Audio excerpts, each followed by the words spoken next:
Miss me? Nah. Hey everybody, welcome back to our last live stream of 2022, which is a little bit sad because it's the last live stream of 2022, but it's also amazing because it's the last live stream of 2022. We've had a great year. So we are here to hang out with you for at least the next 2.5 hours, talk about what happened in 2022. Games Workshop are dicks, by the way. I'll explain that in just a moment. In a positive way, of course. I'll talk about what happened in 2022, see you in the new year, UK time with you beautiful people. And then, once we've hit that new year, we're off to bed. Because, you know, Lucy and I have got kids. And that's the thing. Not even about having the kids. I just can't do it anymore. You will notice that the office, the studio, I guess we would call it for the Talking Heads, has changed ever so slightly. We had an office-based move around on Boxing Day. Yeah, we like to move around, don't we? Oh, I didn't really want to do it on Boxing Day. Well, I just started pulling shit out. Yeah. And was like, if I pull enough out, it will annoy him. I know. And he'll have to carry my desk across the room. No matter what I say, I always say, never pull out. Anyway, we've had a little bit of a move around. I have had a lovely week off. I am actually well rested. I was talking to Lucy the other day about how I have thoroughly enjoyed my evenings free. We've had a whole week of evenings where we've just sat, drank alcohol and watched TV each evening. What have we binged? We've done Slow Horses. We've watched Slow Horses. We watched that Christmas film on Apple TV. What is it? Will Ferrell, Ryan Reynolds. Do you need to know any more? That's all you need to know. Great. It's pretty much a new Scroogey type thing. Yeah, it was good. I bought myself some Christmas presents. We've enjoyed ourselves. We've had a time off. James Hobbs, thank you for the poo. I have also been busy at work in the studio. I know, I'm sorry. I said I wouldn't be working. I like working and I like being busy. And I have built a brand new stream for Tuesday, which I'm very excited about. The only downside is it was going to be me, Joe, and Brom on Tuesday, and Joe currently has a monumental chest infection, so we might have to find some CT. Eddie said that if he has a negative COVID test, he'd come and run the deck for us. Eddie, fuck me, you can tell it's 2023. I don't know. Yeah. No. So I'm excited to show off the new stream I've been working on. Most of it will look very similar. There's some little tweaks. The most important thing is it will come out in 4K. What we could do is, with Eddie, is throw a raw egg at him. If he fails to catch it, he can't do the deck. A cracked raw egg. Like, if he drops the egg, he clearly can't be trusted with the deck. Yeah. I mean, he can't be trusted with his child and wife, so, you know. Anywho, why are Games Workshop dicks? I said that right at the start, right? They're not dicks, but they are dicks. I normally, when it comes to doing any kind of evening-based live stream, I will make a thumbnail. That takes me 5 minutes. I'll find a topic somewhere, 2 minutes, which is part of the thumbnail process. That's part of the 5 minutes. That's me done for prep. Otherwise, I just go live and start talking to you beautiful people. Tonight was different. Being a 2.5 hour live stream, at least, before we hit midnight, I've spent the day clipping bits/sprue off the project kit for the next GHG. Got like a kilo of excess resin so far.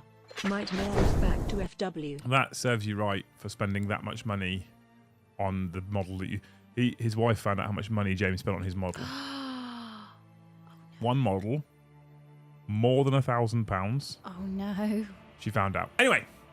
Oh, wow. Anyway. Which testicle did she decide to take? So, left or the right? He's ginger, he's got no testicles. So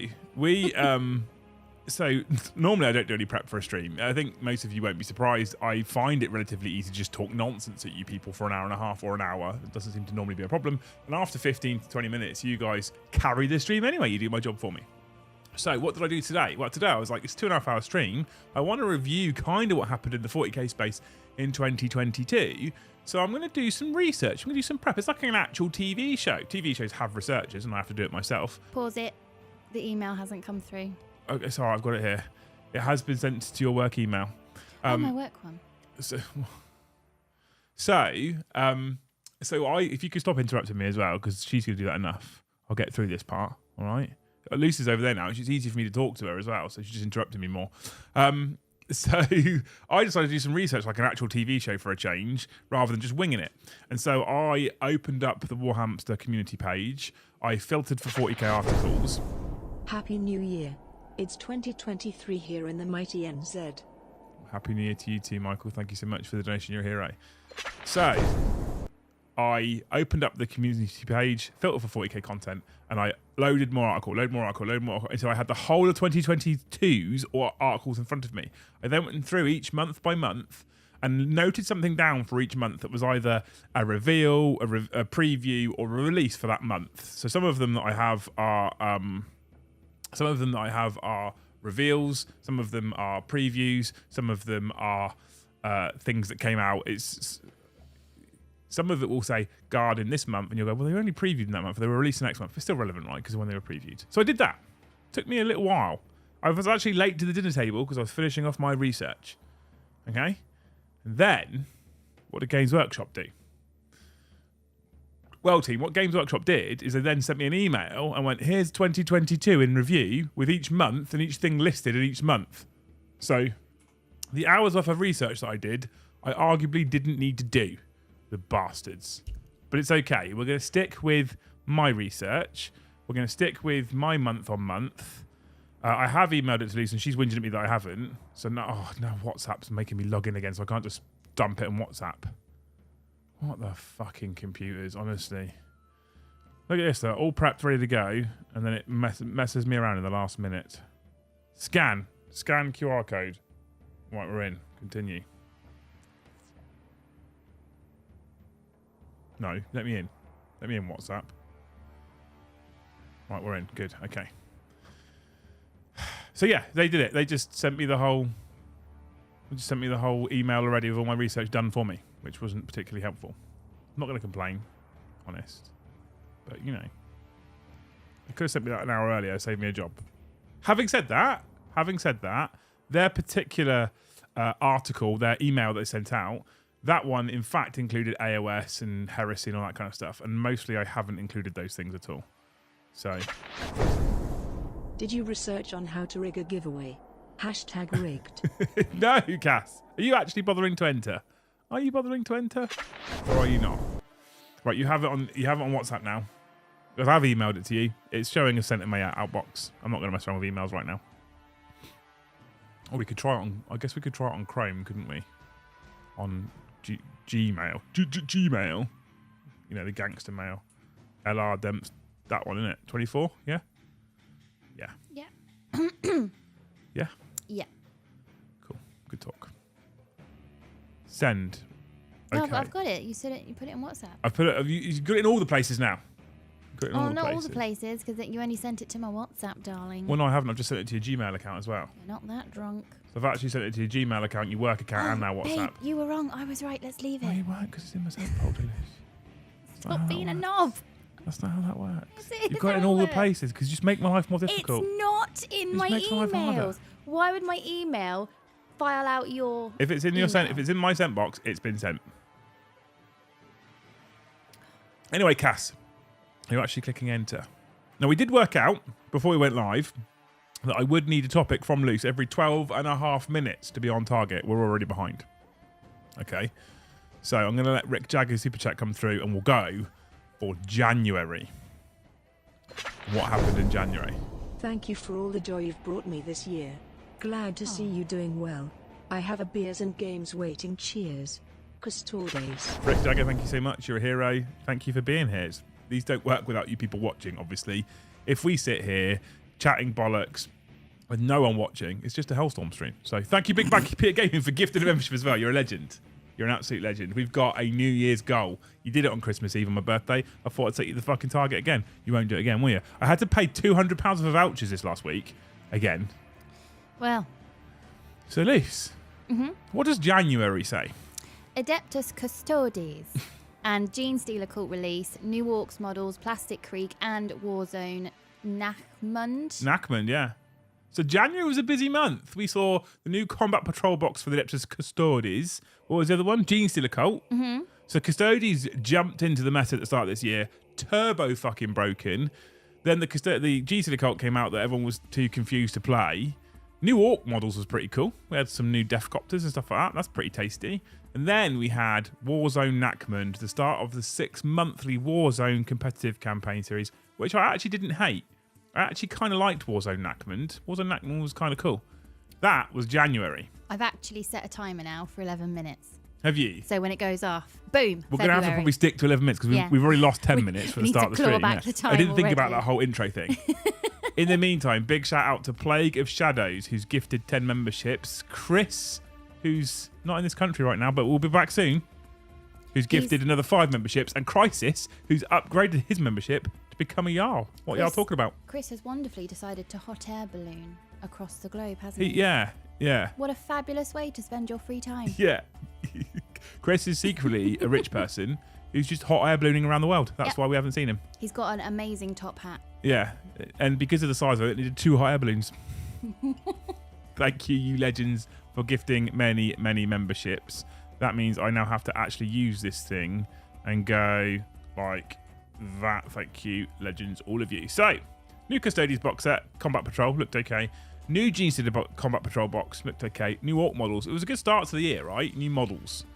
Had we had the Custodians book by that point? I don't know. Not sure. But that was cool. It's good stuff. Is January usually new release?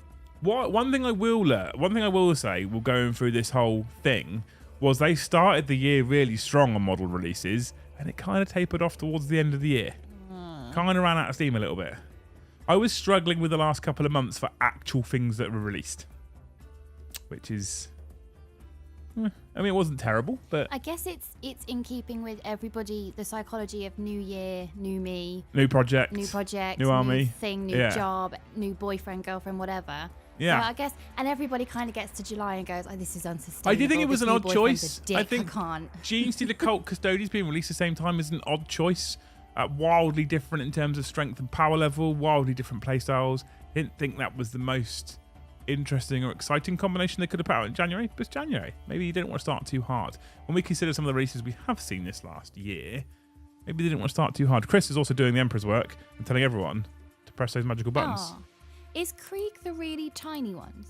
Krieg was an interesting one, right? So this is the first time we saw plastic deathcore of Krieg infantry models. They're humans with gas masks, basically. I've got some painted. But are they really small? They're not. They're about that big. Just human size. I've seen some that are really small. And the community went mad, right? Because they were like, Jesus Christ, we're going to see plastic Deathcore Krieg. Deathcore Krieg has traditionally been a predominantly, if not completely, Forge World army. In fact, it has near enough always been a complete Forge World army if you remain a Krieg purist. So you could legitimately take plastic Lehman Russ tanks in your Krieg army and it would be okay. But if, like me, you're a bit of a sadist, you end up spending 70 to 80 pounds on every Mars pattern tank that exists for the Krieg. So you've got the actual Krieg versions instead, and your tanks suddenly become big, heavy lumps of resin instead of just plastic. So traditionally, Krieg was always heavy resin, very expensive, really shitty models to work with. So when we saw the new kill team for Krieg versus Orcs, which was the the Commandos, everyone got really excited. This is the start of the plastic Krieg release. This is in January, the start of this year. I myself personally am wildly disappointed that 11 months later, that's still the only plastic Krieg release we've had, despite the fact that with Astro Militarum releases, we've not seen anything else plastic for the Krieg. So I was kind of a bit sad for that, personally. I thought that built me up for we're going to get plastic Death Riders, and we're going to get a plastic Command Squad, and we're going to get a plastic Artillery Battery, all for Krieg. I was like, we could get all this. We could get all this stuff. We got fuck all. But, you know, we still got the Krieg, the plastic Krieg at least. And I've got like 50 of them here, so I'm not going to complain. Super cool. Adeptus Custodes, what do they gain? They gained the Blade Wizard, didn't they? That was about it. The GSC, I think, gained a single model. That was about it. Not blown away releases for them. So Orcs got some cool stuff, although wildly fucked up October if they're releasing them in January. Oh, yeah. GW seems to have missed a trick there, to be honest with you. Did they release? Well, we'll find out when we get to October. Well, yeah. If they released again or... But we did get some new Orc models. That was January. From a channel perspective, January was the first month that I was full-time. At that point, we were still only doing 3 streams a week. One of them was a game on a Wednesday. I think, for me, January, February and March were probably really difficult to live alongside you because you'd had boundaries and career goals and ceilings that you were smashing your way through, completely tearing apart expectation, and you were phenomenal within those parameters. take those parameters away because now you're your own boss, you were impossible I don't know what you're to talking live about. alongside. I know what you're talking about. Lies. It was like... It's lies and slander, chat. It was like, you're doing fine. You are enough. Nope. Stop now. Lies and slander. Please calm down. Lies and slander. Not true. Not true. So I think we've spent the rest of the year, from March onwards, the rest of the year, figuring out where is the line that is value for money and... Lies and slander. Lies and slander. Right. That's January. Channel for full time for the first time. What happened in February? Oh, okay. Oh, right. we're going to race through this. We've banked 5 minutes then. We're banked 5 minutes, yeah. So February better be good. We might get through this in an hour and then it Might turns do into a it. normal stream. And then just drink for an We do it, hour. but we could also do 2020. We could that's right, yeah. Let's do that. We could just do 2022 and review and then talk about what we hope to happen in 2023 as well. There's lots of things we can do. So what was February's keywords? February, hang on, that's too far away. I haven't got my glasses on. Hold on. Where are them spunk deflectors? Let me get my glasses on. Oh dear. Now I know I'm getting old. Okay. How's this? Does this look like, is this the 22-year-old you married? That is... Is this her? I'm into that kink. Yeah. Tau release, Balanced Data Slate, and Eldritch Omens. Eldritch Omens, Tau, and Balanced Data Slate. This was interesting, actually. Balanced Data Slate, I think it was the first time we'd seen the Balanced Data Slate that was promised every quarter. More on that later. The Tau release, the new Tau Codex, which, as we all know now, got wildly nerfed in a subsequent Balanced Data Slate because they wildly underpointed that. So Tau hit the scene and just obliterated everything in 2 turns.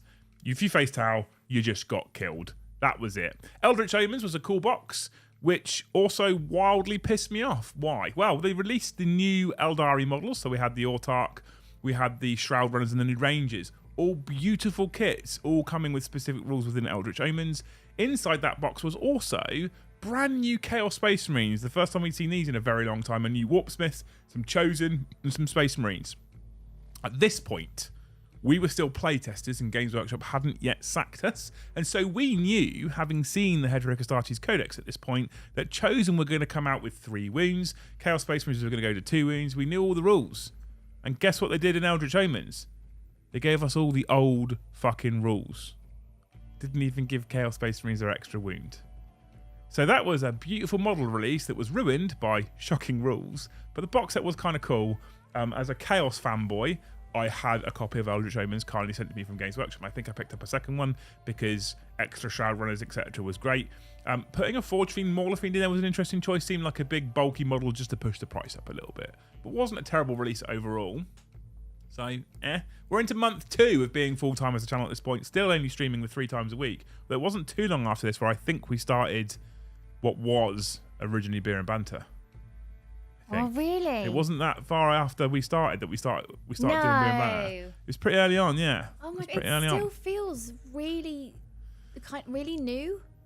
Sort of Beer and Banter still feels like we're settling into a routine. Oh, it's not Beer and Banter anymore. It's so old, in fact, that it's lost maybe its that's name now, and it's why. now called 40k After Dark. Yeah, because you renamed it. 'Cause it Why sounds did you less- rename it? Sounds less shit. Sounds less shit. We had the most adorable delivery guy yesterday. Was it yesterday or the day before? You're at risk now of saying something wildly racist, so let's leave that alone. No, I'm not. He was lovely. He was. He was very lovely. He just reminded me because you said less shit. Yeah, and he said more bigger. No, he said it was less small. Oh, he said I something. said, can it fit there by the front door? And he said, no, it can't because it's less small. And I was like, oh my God, that's amazing. So Adorable. yeah, Eldritch Omens, great looking box set, ruined by shitty rules. The new Eldar stuff was already exciting though. Shroud Runners, I actually loved them. The new Plastic Rangers, I'm mad for it. The new Autarch was cool as well. And we were told categorically that the new Autarch kit was completely interchangeable with the old one, which was exciting for us Eldari players who hadn't yet had a Codex release. Roll on into March. Oh my God. I told you, we're going to fire for it now. So about 5 minutes seems to be your sweet spot when you're done. Oh wow, what does that say? What does that say? I was going to say, can you not just leave that there, please? Can we associate this to the script? You're the one drawing it back. Eldari release, another Eldari release. Autarch data sheet. Yeah, that's in brackets, right? Yeah. Keywords. I told you, I've given her keywords. And here comes model of the year. Yeah. So March was all about the Krafod Eldar. They did February was fun. First proper GT with Tower and Games finishing in 3 turns was great. Wasn't great, James, was it? Thanks for super chat, you're a hero. Oh, do you know what I didn't do? What? I'm going to have to do that live on stream now. I didn't work out what our total donated to Mind I was. asked you about that today. You did, yeah, and I forgot. So I think I've got most of the months on my spreadsheet, so I just have to add the last 2 months on, and I could probably work out what our total for Mind is. Anyway, that's because we donate 10% of all our super chat revenue. Anyway, March was the month of the Eldar. As a Eldar fanboy, I was wildly excited by this with the new Codex release. That was great news. They had been doing the path to the preview, I think they'd called it, for ages, where they were showcasing lots of the new stuff. And as an Eldar player, wildly excited. The Codex came through, and it was one of the greatest books they put together. In fact, it was so good that Winters reviewed it, who hates Eldar, and even said it was one of the best books they put together because they combined in both the Harlequin stuff and the Inari stuff. Super good job from Games Workshop. Not only that, they released a ton of new models. We had a new Mugen Ra, we had new Dark Reapers, we had new Shining Spears, we had new Guardians that made both Standard Guardians and Storm Guardians. We had tons. We had new Shining Spears, which was incredible, right? Amazing set of releases for Eldar players. Still a little bit pissy that I've still got Finecast, Scorpions, Spiders, and Swooping Hawks, but on the whole, it's pretty good to have a mostly refreshed model range nowadays. Only a few bits left over, and the Eldar range isn't a small range. They did a good job with one big cock up. Remember when I told you that they released that new Autarch model in the Eldritch Omens box set, and they said that you could completely interchange this with the current Autarch kit, the one with the Swooping Hawk wings, the fusion pistol, and the sword? Well, what they didn't do was include that in the Codex. And if you bought the one with the Swooping Hawk wings and the fusion pistol and the sword, the Codex said you could take that loadout or any other combination from the stuff from the other kit, which was a massive own goal and a dropped ball. This is the only time this year that I bought a Codex, because Games Workshop kindly supply me with the Codexes to review for you beautiful people, and I bought the Codex. I bought the limited edition Aldari Codex, which is twice the fucking price of the standard one, just for a fancy cover, some black edge leaves and a little... But it's Aldari, it's my faction. It's the one time I bought a book this year, only for it to be invalidated 2 to 3 weeks later when they then released a brand new Autarch datasheet. So one whole page in my Codex, completely invalidated. Let's not talk about all the other balance data state changes that have happened since. But that was super annoying because it was weeks in. Little did we know at that point, that was precedent. That was going to happen lots of times this year. Lots of things are going to come out, be changed really quickly. Votan. But at that point, it was pretty new. I was glad they fixed it. I was glad they allowed you to put Swooping Hawk wings on with a Reaper launcher. That was cool because at that point in time, you couldn't build the Autarch on the front cover of the book. Bit of a drop ball. But they fixed it. That's cool. That's great. And then they released the golden ball. They kind of came too early, I think, in 2022. This one, they released the Avatar model with the Eldar release, which is what they should be doing in March. We now obviously know from an article 3 or 4 days ago that he won Model of the Year. He is beautiful. He is such an incredible kit. He came out, and suddenly you started seeing avatars on the tabletop again. And that's cool. That is cool. March. What was happening March? March was nothing extra special for the channel. We were carrying on as normal. This was still the first 3 months. Mm-hmm. Yeah. April, things change. Are you late for the bus or something, racing through these? This is just good content. Oh, my God. You've also got an email. You don't have to pick your phone up every time. Yeah, it's on charge. So Plus, that's why I said I can't see it from all the way over there. Which is why I said you've also got an email. No, I haven't. It's still not come I've through. sent it to 2 emails. Oh, stop it. Right, April. Squats revealed. Tyranids released. More balanced data slating. Yes. So, Squats. This was the April Fools, not April Fools. The April Fools that we thought was April Fools, and they came out and said, hi, it wasn't April Fools. We April Fools you. Clever Games Workshop. Funny. I like it when they engage in the community in this way and kind of take the piss out of us a little bit. And they did reveal Squats for the first time, or Leagues of Votan, as they were led to be, or we have subsequently found them to be known. Leagues of Votan, not strictly named as Squats. Now, I have to say, I was excited for the race, wasn't blown away from the models that were revealed. I did kind of love the way they did it, though. The way they did it was kind of cool. So kudos to them for that one. Then we had, what was the other one? Oh. I'm going to get my fucking word sheet up, you. No, I've got it. Tyranids released more balanced data slating. So Tyranids, Codex Tyranids came out, and they're still probably a bit too powerful, right?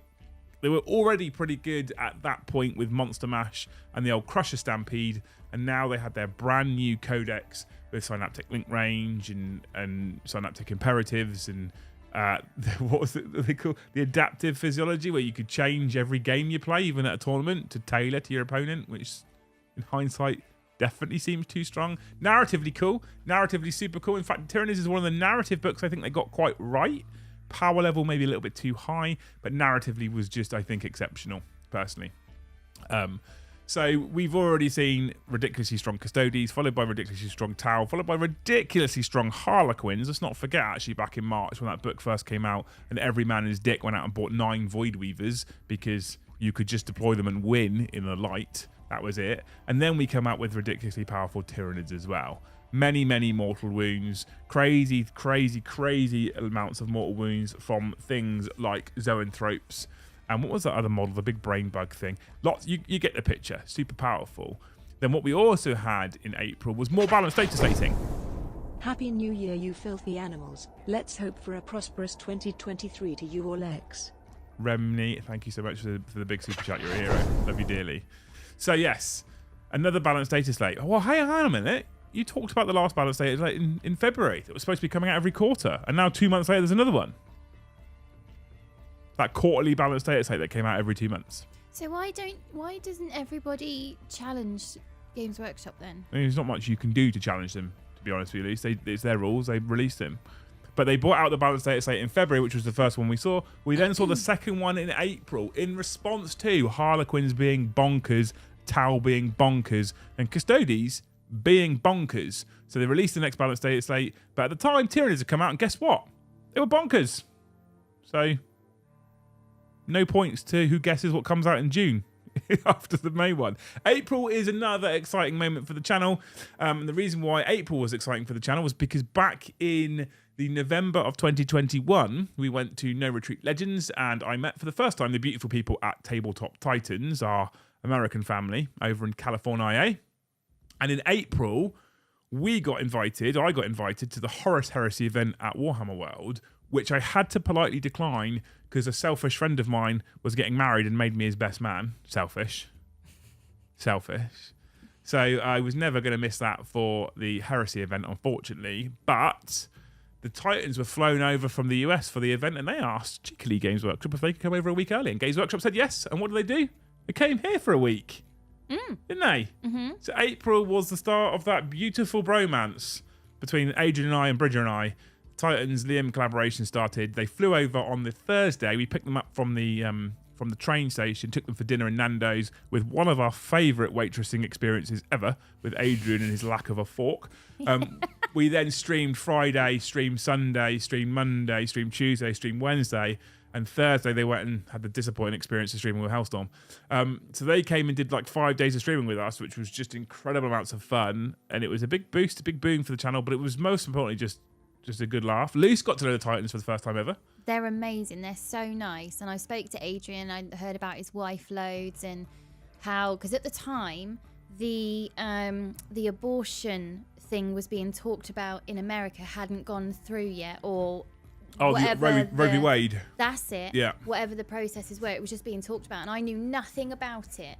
So to speak to Adrian and say, what's going on over there, and speaking to him about it, away from the kind of sort of TV personality you have to put on a little bit, it was really nice just to chat to him and sort of get to know Bridger as well. And like, what do you do when you're not doing Titans? What is it you do? Yeah. And he was really cool. And I was about to ask a question of my current audience. And it was at this point we were still hoping for a new guard codex. And still technically out yet. Yeah, it's still technically not out yet. You're right, Paul.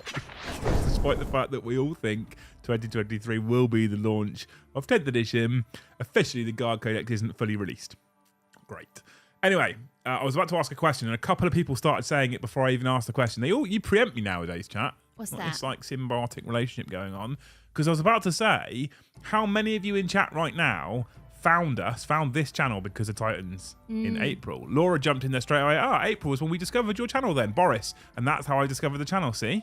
Look at that. Wow, so you've been with us since April. So people have only been with us since April, but they did discover us because of the Titans collab. I was curious as to how many people jumped across from Titans, which is interesting. That's nice, yeah. Yeah. What is interesting at this point, however, we're talking about April, January Custodes Codex, February Tau Codex, March Eldari Codex, April Tyrannid Codex. They were doing really, really well at going Codex, right?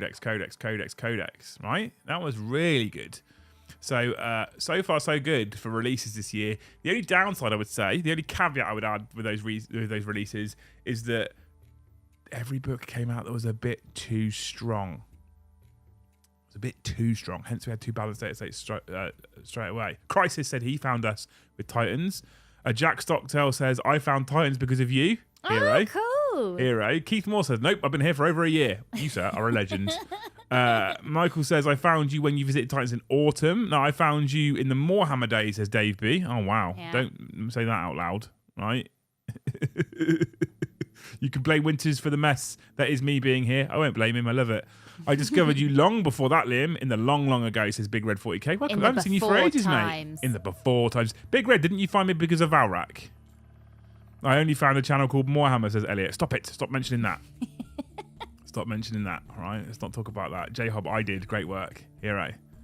Honestly, I did, says Yorkshire Hammer, and I regret nothing. You both have great channels. You're a hero. Thank you so much. Right. Hold on. What? What else did we do in April? We spent the day at Factorum. Oh, of course. That was it. Was that April? I was a waitress on that skating rink of a kitchen. Was that April? Gaz. It was April. I actually thought for a brief moment, Jack, you were talking about our wedding anniversary. No, not that. That was the first Liam community get-together, which at the time had a terrible name. Now it's got a better name thanks to Paul Gray. Whoever can name what it was in chat wins New Year's Eve. Who out of you beautiful people can remember what the first gathering was called back in April at Factorum? The first community get-together we had, and it was great fun. Yeah. We discovered your channel and Laura wasn't offended or appalled, for reasons that still aren't clear to me. To be honest with you, Ben, when anyone says that they're not offended or appalled, those reasons aren't clear to me. I'm always surprised. I'm always surprised, mate, when people go, I'm not offended or appalled. Really? Are you sure? Are you sure? Raven says, more Hammer, stop it. Stop it. So Hammerlock gets it. Dempsey con. I found you when I started watching Winters at the start of 8, says Matthew Kilner, hero. Discovered you as Moorhammer, then subscribed when I came over from DZTV. Yeah, Grimnar, you're a hero. You know where it's at. You all know where it's at now. You know where the cool kids hang out. I found you in Valrak's channel, says Cass. Let's not admit to that, please. Not actually sure how long I've been here, but discovered via Valrak Winters. Legends. Despite 40k being in the name, I basically just cover BattleTech. I only follow you and Valrak for 40k at all. Beyond that, I spend my days writing videos. I'm so glad to see you are all doing well. Oh, that's lovely, Big Red. Thanks, man. And I hope your channel covering BattleTech is doing well as well. I've seen you on. I've dropped into a couple of live streams. I don't like to chat too much in there because you've got your own little audience going on. But lads all remembered it's called DempseyCon. Mm-hmm. Terrible fucking name. I came up with it. Yeah, terrible name. We ran with it. That's all we had. Well, I was like, let's call it DempseyCon. It later evolved into something else, which has got slightly bigger, which we'll talk about later. Smiler Max says, found you via Winters. I stopped buying codexes because of Games Workshop's anti-consumer changes. Do it right the first time or stick with the mistakes for a while. So, yeah, well, yeah. Datsun Dead says, I've been here since forever. Can confirm. Mm-hmm. Can confirm. Absolutely. Through TCTV, you and Winters Battle Report, DempseyCon. Yeah, you've all right. I took many photos at DempseyCon. The secret is only half listens, says Laura. That's the woman's prerogative. Yep. So that was April. So Titans come to visit. We had Tyranids come out. We had another balanced data slate. We had Titans come to visit. I don't know if I mentioned that. No. We had DempseyCon, the first iteration. Community get together. Much fun was had with the first inaugural 40k quiz. And yeah, which was great fun. And at the end of the year, on a personal note, at the end of the year, at the end of the month, Luce and I celebrated 11 years of marriage. Yeah, we did. 11 fucking years. I know. I look 25. 11 years of marriage, right? 11 years of marriage. So that was April. Okay, May. What does May look like? World Eaters announced both kind of nights released. So that wasn't amazing, May. We did get 2 new codexes this time. World Eaters announced was an originally exciting thing for me as a World Eaters player. We're going to get a standalone World Eaters codex. The giveaway was kind of in some of the Chaos Space Marine releases as well. I got wildly excited that we're going to get a standalone World Eaters codex. if you want to know how that turned out, you should check out my rant on Red Butchers. Anyway, then they released both Imperial and Chaos Knights. We got new models for the Chaos Knights, and it came in this beautiful new Chaos Knight army set with the new War Dog models, the new Knight Abominant, and it was just amazing. It was beautiful, and they had some cool rules in there, not too complicated. Some of it's a bit complicated to track, but okay. And then Imperial Knights. Everyone's a suggested starter army because you have 5 models and you don't have to remember many rules. And Games Workshop went, no, fuck you, players. We're going to keep you on 5 models, and we're going to give you loads of complicated rules that are impossible to track even for 5 models. Just because they don't like you having an easy time, clearly. But the Imperial Knight Codex came out as well, and they changed all of the rules for Knights, and Knights suddenly got aura abilities, and they could buff different armigers and stuff like that, and then they got bondsman abilities, and they got honoured and dishonoured, and it just got wildly complicated, and I think it probably put a lot of new players off of playing with Knights. But nonetheless, we're in May, we've got more codexes released. That's amazing. That's 5 months, and 7 codexes dropped already. That seems like a really good release rate. And some of us were really hopeful. Like, we've got lots of other codexes coming, like Guard, etc. Surely they'll be banging these out in no time at all. Really good work. What also happened in May, from a channel perspective, is I lived a bit of a dream. And I fucked off to Canada for 10 days. Yeah. And I went and hung out with the team at Mini Wargaming. I filmed a battle report with Matt. I filmed a battle report with Dave. I streamed with Dave from the Mini Wargaming studio. We went and ate much meat and drank beer.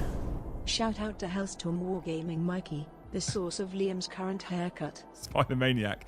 Go to Instagram. If you're on Instagram, go to Instagram, check out Hellstorm's page, and then tell me that he's the source of my haircut. I'm not going to say any words. I don't need to say any words. Pictures paint thousands of words. Go look at his latest Instagram post. I'll just leave that there. Who's that? Mr. Mikey. I'll put it this way, team. I could no longer call him a chubby ginger. Just saying. Oh. Either way I ask, I'm going to be offensive, so I'm not going to ask. Just don't ask. If in doubt, leave it out. In all seriousness, there is a big shout out to Hellstorm Mikey. He also is full-time with this nonsense and was forced to go full-time during COVID. And he's working his ass off trying to make this a thing as well. If you guys aren't already going over and following him or subscribing to his channel and checking his stuff out, check it out because he could do with more than 3 viewers. But we do, like, Mikey's actually come and slept in this house. We've had him here. He's a lovely guy. He's just doing his best as well. So go support him because he's a legend. So that's all joking aside. We throw a lot of shade at Mikey, but that's because I fully expect him to throw it back at me. I talk to him. I have no doubt that when I give him abuse on his streams, he'll give me abuse. I say I have no doubt. I don't watch it. It's rubbish. But I have no doubt that he'll throw it back at me, and that's why I'm quite happy to do it. If I thought he'd take it personally and get upset and offended, I actually probably wouldn't do it. Mikey's a lovely guy, so if you haven't checked out his stuff, check out his stuff. Again, just like Adrian and Bridger, it was nice to chat to Mikey and sort of like leave the YouTubey version at the door and just chat bollocks. Mikey's lovely. Yeah. Mikey's just a nice guy. He shared his gin with me. It's a shame that I don't like gin. Yeah, he did share his. What is this? I mean, he has got flaws. He drinks gin. But he's a legend. He works hard. He's a great guy in the community. He's a positive force in the community. Check him out. Nice guy, right? Genuinely. But also check out his Instagram page and please abuse him for it.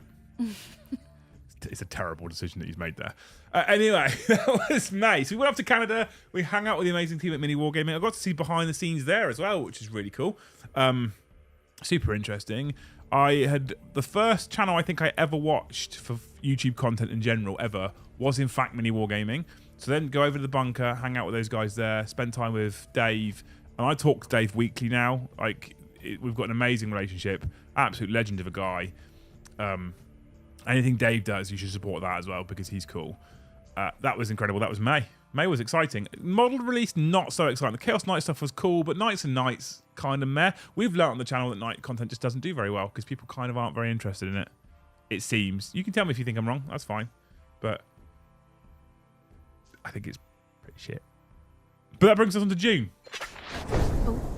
I found you through Warhammer Widow and keep up the good work with the channel. And when is the next Dempsey con in Warminster? No idea. We haven't planned that one, have we? We planned the next. Well, I have no idea when DempseyCon is. I know when the Great Hall Gathering is. The now cool Great Hall Gathering. See Josh, what I thanks did for there? thanks for super chat. Anyway, Josh, you're a hero. The now cool Great Hall Gatherings. Yeah. When the next South Coast one is, we don't quite know. We do know when the next element-based one is. Yes, we do, but I'm not saying it yet because there's possibly a Saturday night thing. Yeah, we have to talk to their events team next week. We have to get old Roops in on it and. Oh, Big Bad Roops, yeah. Yeah, I love him. He's so cool. Honestly, if anyone is ever thinking about doing an event at Element, Rupert makes it so easy. Especially as I don't do 40k, so I'm a proper outsider coming in. He's just so calm, and you can just bounce ideas off him, and there's no question that's too stupid to ask. He's amazing, honestly. Beck says, laughing my ass off, he did dye his hair. Yeah, I told you. Just go check it out. I'm just saying. I saw the Instagram picture. When will you follow suit and become a blonde Viking? No. I don't think it would work on me.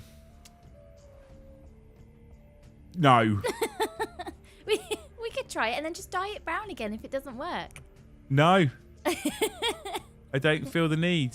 It's all right, chat. I'll get him shit-faced drunk. He'll pass out and then I can put the bleach on. Look at you working on your birthdays, you absolute legends.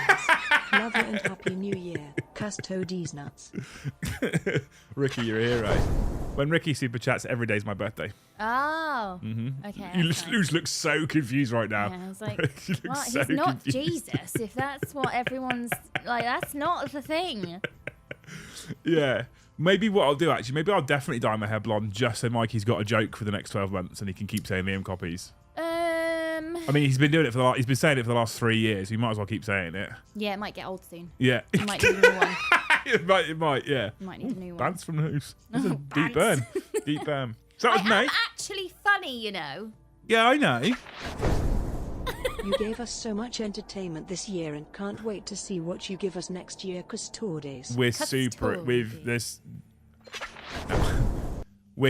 excited for next year, and I don't want to put my foot in my mouth and it not happen, but there is going to be potentially a major change next year. A major change, potentially.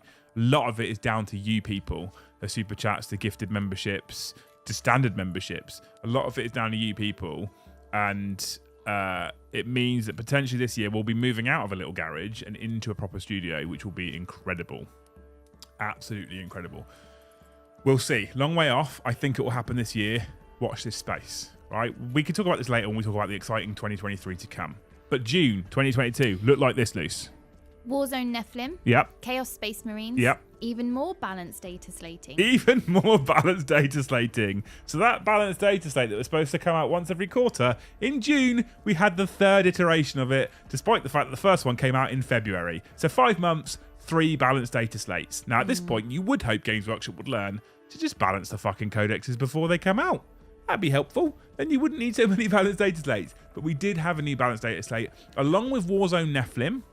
So we had the new Warzone book. And I have to say, I actually quite enjoyed Warzone Nachmund. I actually kind of hated Warzone Nephilim. So Warzone Nephilim was the first time we saw a major change to the command points that an army starts with, reducing it right the way down to 6 and giving you 1 every command phase rather than 1 every battle round. So in the end, the net result was roughly the same. You got similar, there's 1 difference in total command points that you gain throughout the course of a game of 40k, but the way in which they were delivered really hurt certain armies like Orcs. It did also mean that if you wanted to run an Outrider and your normal patrol and take a Warlord trait, you were really smashing your CP down the drain straight away and really restricting some of the options that you could take. So for people like me who would like to run things like Southampton, Eldar with jet bikes and Outrider attachments, it just became unworkable. So I kind of didn't love Warzone Nephilim. We've seen some previews for Warzone Arcs of Omen. The new detachment looked cool. Early 40s. If you went blonde, it'd cover the grey. There's no grey. Look at this. It's a beautiful head of hair. Lucy's jealous of me. Yeah, I'm grey.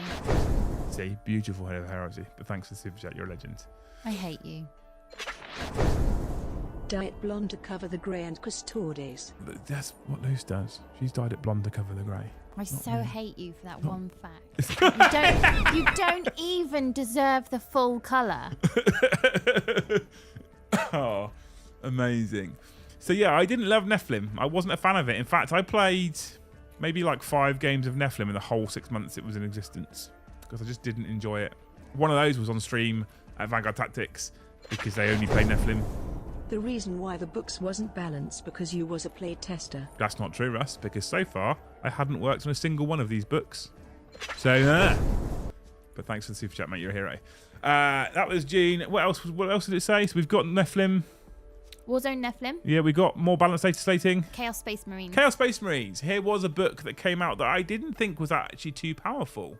When Chaos Space Marines came out, it was a bit of a surprise for us. I felt like compared to Tau, Tyranids, Custodes, Eldar, I felt that it was underpowered with the exception of a single unit, and that single unit happened to be Abaddon as a spoiler, or in Chaos Space Marine player language, auto take, because he was in everything all the time. You would see him surrounded by War Dogs, by World Eaters, by Black Legion, by everything. You would just see Abaddon in every Chaos list because he was so good for his points, and to some extent, he still is. But the book on the whole was a pretty decent release. I think it was a very strong codex without being ridiculously obnoxious. I mean, it's going to be hard to make a power armored codex obnoxious anyway, just because of the nature of power armor. But it did okay. It wasn't too bad. It was all right, actually. Chaos Space Marines was a decent release. And I can't remember if they had more models that came out with it as well. Oh, they did. Of course they did. There was, we saw the new Possessed Marines. We saw the new Cultists. They didn't come out at the time. But we did see the new models, at least, which was kind of cool, I guess. We did see now World Eaters no longer in that codex, essentially. And there was a White Dwarf release that came alongside it. They gave World Eaters some additional rules, changed them slightly. They couldn't fight twice anymore. They get 5 attacks each. And we learnt that they can't write rules for characters because Khan was a bag of knob. He was unusable, as I've proved in many streams, where I just take another character who's flat better. But yeah, Chaos Space Marine, actually a decent release. A codex that came out, and with the exception of the points for Abaddon, I think most of us didn't really think it needed nerfing straight away, and it was actually pretty good, right? I think most of us would agree it was a relatively well-balanced codex. That's June. What happened in the channel? We'd moved at this point, so Titans had been over, and I'd been wildly inspired. Up until this point as well, we were pretty much predominantly playing chat plays every stream, and it was always on Wednesdays. That was what we were doing. I got kind of bored of chat plays. Sounds like a nice problem to have, considering that generically they typically make more revenue for us than any other stream, but I didn't like the idea that if anybody came to the channel, all they would see is us basically saying, pay us to do things. I hated it. So we'd made a change by this point. This came hand in hand with other things that happened whilst we were in Mini Wargaming in May, I should mention as well, actually. So in May, we were selected by the YouTube gods to be one of the very first channels to have the beta testing for gifted memberships. A lot of people don't know this, but only select channels in the early days were allowed to have beta testing for gifted memberships. So when I turned gifted memberships on for the channel, a lot of other streamers out there didn't have access to it. The only reason why we got given that access is because of the activity that YouTube sees on my channel with live chats, with audience numbers, with super chat revenue, and with actual memberships. That's because of you people. So basically, because of all of you people, YouTube gave us beta testing gifted memberships. The rest, they say, is history. I dread to think how many £100 vouchers I've given away because we've hit 100 new members in a stream, and most of that is down to gifted memberships. So thank you all so much for that, because you're amazing. I know it costs me money, but if you think about it, 100 gifted memberships at $4.99, it's not the end of the world that I have to pay a £100 voucher. You're amazing. You people are beautiful. That got turned on for us when we were in Mini Wargaming, and it erupted. It was incredible. It was amazing. So when we came home from Mini Wargaming, we assessed and we changed. We turned off chat plays. We moved chat plays as a channel from every single stream to the first Thursday of every month. That was it. One a month. And those that love it, and those that don't love it are only missing one stream a month. I think that's the best balance we could get from everybody. And then what we did is, the reason why we changed it to the first Thursday of the month is because we changed from 1 game stream a week to 2 games a week. We now do 2 live games of 40k a week. Thursday is the one that's open to the general public. Everybody gets to see that. Every single Thursday, everyone can come and hang out with us at 7:30 for a game stream. And what we did do is we said, hey, we want to sell people Skull tier. We don't want people to just be Hasirs and just have Discord access. We want you to come and hang out at Skull tier. How can we give you more value? I'll tell you what we'll do is we'll put a stream behind the Skull tier paywall, so it is for members only.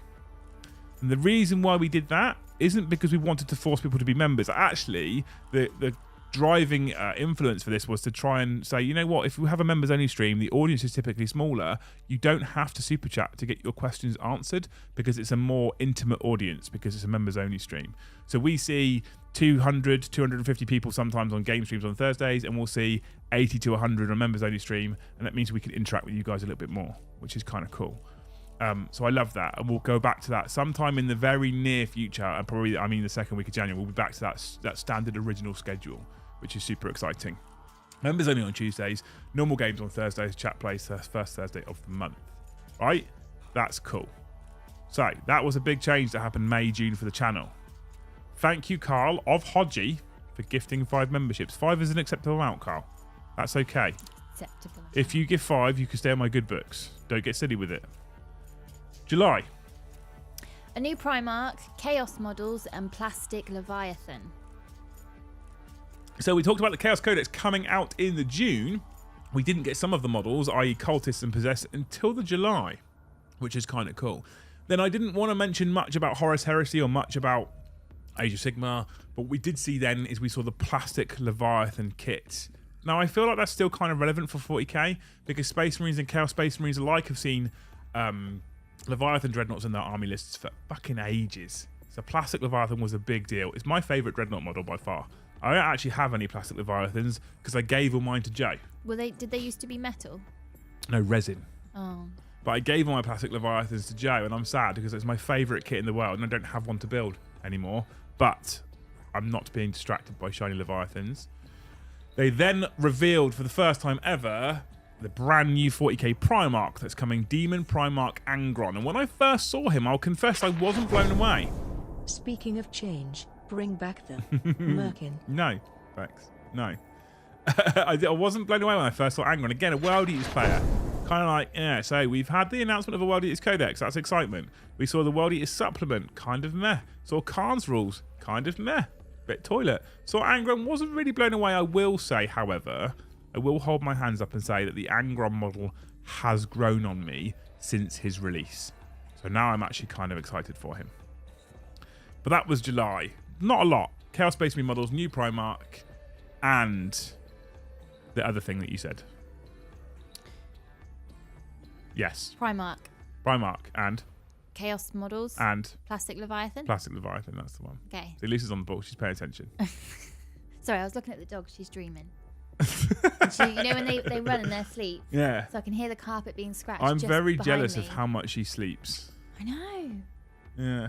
And she's chasing a rabbit again. Yeah. Very jealous of how much she Constantly sleeps. going. I want to be a dog. Anywho, that's July. Straight into August. Chaos Demons release. Chaos Demons release. Now, you'll start to notice as we get through the next few months that there's less that happens. Chaos Demons release was a big moment for the channel. And a big moment for everybody in general. So Chaos Demons as an old codex was kind of shit. Chaos Demons is a new codex. I feel like it's much better. There's a couple of things that are a bit too powerful in that codex, but that's true of probably every codex. But they were minimal in general. The reason why the Chaos Demons was quite an important release for the channel in general was simply because this was the first codex that Brom and I had worked on as playtesters. So until this point, no codexes or works had come out that were done by us. None of it we had touched, not we had played with, that we had tested. Demons was the first time we had a hand in it. It's the first time a book has been printed by Games Workshop, and I've looked at those rules and said, I wrote that sentence. Oh. It's the first time it's happened. So We should have made a bigger fuss about that. no, I don't need to be a big fuss. I'm making a big fuss about it now. That's fine. Okay. Right. So it was a very proud moment. We've been playtesting for a little while at that point. To give you some kind of interest into what goes on, we've been playtesting for a long time at that point, for like a year. And that was the first thing that came out that we had worked on. That's how far in advance. And one thing I will tell you, when I give Games Workshop shit, right? And I need to be clear about this. I need to add a caveat right now. They work on their rules so far in advance that it is quite hard to balance them with what they're going to be going up against with when they release. I'll give them a little bit of a credit for this, right? When a codex is written and a year later it comes out, it's going to be hard to balance it in general. It just is, right? That's just a fact. I actually don't think they do the world's most terrible job on the whole, although the start of this year wasn't great. More on that later. But July, Chaos Demons. I think most people kind of like the Chaos Demons release. The feedback I've had from everyone who's looked at it was that it was really good. And let's be clear, I didn't write the codex. I got some bits changed, and I worked with the team about some other parts of that codex. It's not just me. It's not one playtesting team that gets given the codex. Still their writing. I tweaked some rules. Other playtesting teams were involved. I can't take credit for the whole thing. I absolutely can't take credit for the whole thing. But I was just kind of proud that I'd seen something that I had been involved in writing, and it was there in print, and I was like, I helped write that. That's fucking cool. Super cool. And then, September. Broken Votan. Oh, Broken Votan. Exactly, that was the joke. Oh, okay, I get it. Bayard's Revenge, eventually. Yes. So, October comes. Was it October? September? September. September comes. Leagues of Votan come out. Now imagine how pissed I was when I had my limited edition Eldar Codex, which was just the book, and within a couple of weeks they released a datasheet to replace a single page. That annoys people. Imagine if you'd spent £125, I think it was, £125 on the limited edition Leagues of Votan box set, and within a week of its release they've had to release an emergency update to change a lot of their rules. So this is what I don't get. How are they allowed to release it then? If the second it's released, you're on the clock to how soon you need to fix it. How is that? Because it's an expensive hobby. It's an expensive hobby. When a limited edition box set comes out, there was a lot of upset people with their new codex. This is it. So channel wise, this was the first codex that's ever been sent to me that I flat refused to review at the point in which it was released because it was too good. It was too broken. It was too stupid. Can't give too much. Got told off by whole team at GHG and Liam touched me inappropriately, so now I'm scared. I mean, that doesn't stop you on my birthday, Carl, does it? And I'm more than happy to touch you inappropriately again if you want to. Although you wrote it in and then space appropriately, so I'm just going to read the appropriately bit. Liam touched me appropriately. There we go. Good. Fixed. Solved. Thanks, Carl. Thanks for the super chat, mate. You're a hero. So Leagues of Votan, right? That book came out. I was excited about seeing a new faction. I wasn't blown away by the model range. I then read the new codex when it got sent to me because I was lucky enough to be sent that army box by Games Workshop to review, and I refused to review it. I've always said to you guys, if I don't like something, if I dislike, if I don't think it's right, I won't review it. And I wouldn't review that book at the time. It was ridiculously broken. And I ranted about that on a stream on a Wednesday night because that was stupid. That book was stupid. It was so good. It was so good. It was borderline unplayable in my opinion. And let's be fair, right? Votan got a monumental nerf before they even hit the shelves for most people to buy, and they still shot to the top of the competitive win percentage.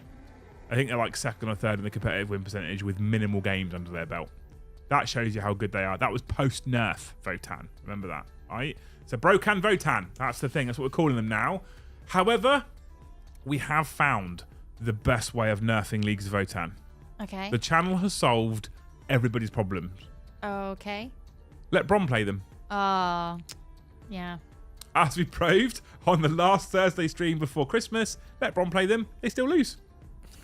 There you go. There you go. Job done. Right? So Broken Votan aren't too bad if you give them to the Brom of your group. Then they're all right. Then we got Bayard's Revenge. They announced Bayard's Revenge, and it's brackets eventually. The reason why it's brackets eventually is because Bayard's Revenge was shown off as a model in September, released for pre-order in October, and I got mine this last week. Oh, wow. And I pre-ordered at 10 a.m. on day of pre-order. And 10 a.m. is when it goes live on the website. So I pre-ordered as it went live, and I got it this last week. Why? So Bayard's Revenge, eventually. What? Why the delay? Beats me. I literally pre-ordered at the minute it was released. Oh, okay. Sad face. Maybe they were waiting for the ink to dry. On a plastic model. Yep. Okay.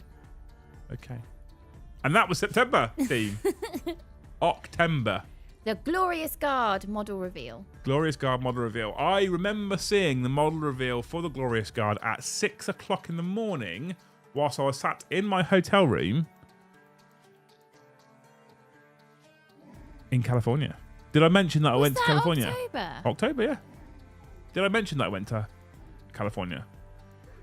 For some reason, that feels like it was ages ago. I don't know if I told you, chat, but I flew out to Tabletop Titans for a week and hung out with them in California. I got there on the Friday, had food that evening, woke up early because jet lag, and then in the morning sat there at 6 o'clock and watched the Glorious Guard reveals as they basically showcased most of what came out in Cadia Stands, amongst other things, and I had such an erection for Astronaut. If there's one thing I fucking love, as well as Eldar, it's the Guard. I adore the Guard. They are one of my favourite factions. I love the grim dark future that consumes the basic standard human. I love the World War I, World War II aesthetic of tanks and models with gas masks and stuff. I'm mad for it.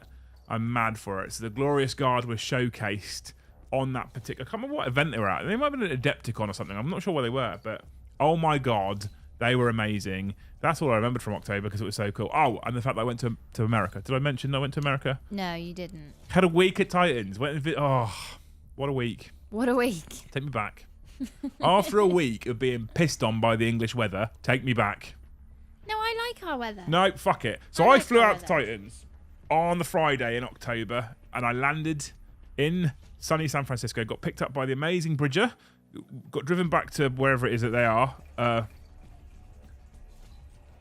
Got driven back to, where are they? San something. Francisco. Santa Clara? Santa Clara, I think it's called. We went for some food, met the team. What a lovely team they have there. Met John, met Zach, met Meg. Beautiful people. Met Mel, Adrian's wife. Amazing, amazing, amazing human beings. Saturday, we did our first stream out to Titans. Went into their studio and was like, oh my God, now I was embarrassed that you visited my garage. No, don't do that. So when they came over to the UK, I was like, you can come and stream in my garage. Well, I actually tried originally to set them up streaming with lots of different channels. And everyone was a fucking letdown. That's why I stole them for a whole week and kept them to myself. Because if you lot can't be bothered to come and stream with them, tough. I get all the cool views. And so I brought them into our house and was like, here's my little studio. And I remember Adrian going, oh, this is nice and cozy. And what he means is fucking small. Because when we got out to Titans, and he was like, here's my studio. And I opened the door, I was like, fuck me.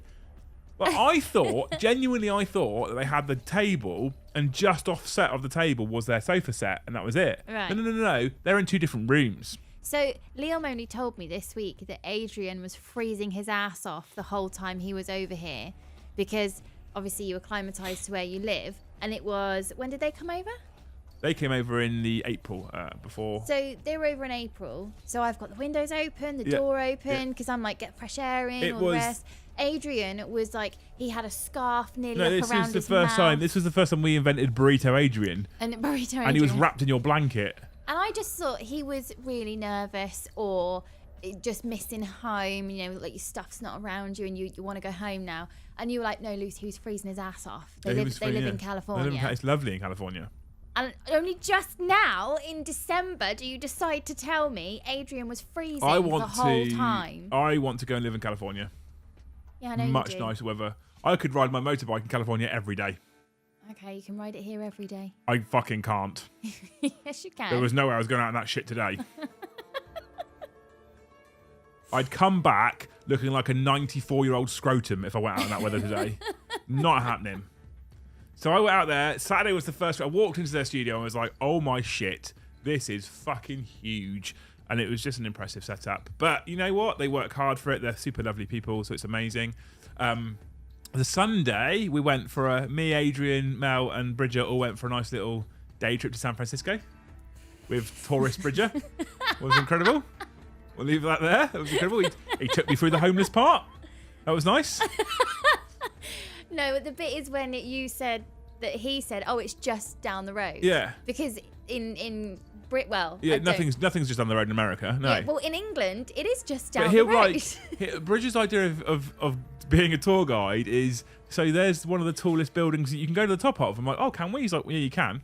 Oh, we're not. Okay, cool. We're not going to do that. Over there is a famous such and such. Can we see it? No, it's over there. You don't need to see it. And then we went to Golden Gate Park after dark, right? And I remember being on a video call with Brian from Titans about 2 weeks after I got back and just chatting to him about the trip and stuff. And he was like, wait, you went to Golden Gate Park in dark? And I was like, yeah. He went, oh, you should. I wouldn't have done that. I was like, why? He said the homeless population of Golden Gate Park is probably greater than the homeless population of UK. And, oh my God. And many people get attacked with weapons in Golden Gate Park, especially if they think they've got some money on them. I was like, oh man. What? And I messaged Bridger. I was like, Brian says we shouldn't have been there because it's dangerous.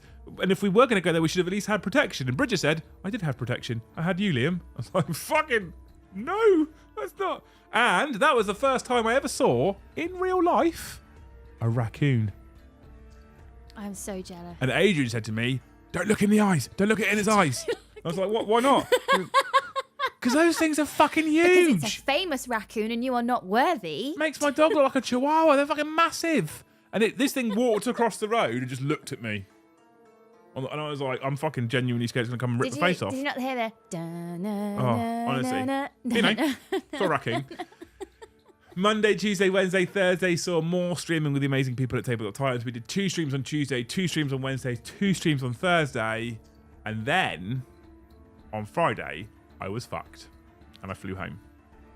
What was your... Because they did a food thing, like we did, for Adrian and Bridger over here. What was your favourite food thing that they got you to try? Don't say Reese's Pieces, because we have those over here. No, that was just sugar. It just tasted like sugar. It just tasted like sugar, like slightly peanut buttery sugar. Oh. There's the flaming hot Cheetos. I like flaming hot Cheetos. But we get them over here, don't Twinkies were shit. I loved. I don't know if my memory of Twinkies is wrong, but from what I remember, I love them. No. So that was my trip to Titans. It was amazing. You'll notice as well, if you look at the streams throughout time, that every time I go and visit someone like Titans or they come and visit me, the stream changes slightly. It's the inspiration, isn't it? Massive inspiration. And Mikey will call it copying. It's inspiration. It's going, okay, the amount of times that I would sit down with Titans and I would say, we do things this way. And when I say me, I mean like as in me, Brom, Joe, etc. on our game streams. And I'm like, oh, that's interesting. And we do this because, that's interesting. And I actually remember on that week, it was the first week of their brand new schedule where they moved to 6 shows. And I remember that some of the shows, I even helped Adrian with things. So the Good Talk, I helped him build some things on OBS for that. And he was like, oh, no, you know. I was like, I do know some things. But I also, especially throughout the week of doing the game streams, like, why do you do it that way? Why is that doing that? Just to ask them questions, just to see, because Bridger's an incredible mind. Yeah. Like, I don't know if people know this. Bridger is an incredible mind. You can tell just by chatting to him in general, he is crazy intelligent. Yeah, so it was nice to sit with him and say, why do you have this doing this? Or what program have you used to do that? And how does that work? Oh, you wrote the code yourself, you fucking brainy dickhead. So that was really interesting, but it does mean that you come home and you go, I come home to the team and like, we're going to make some changes.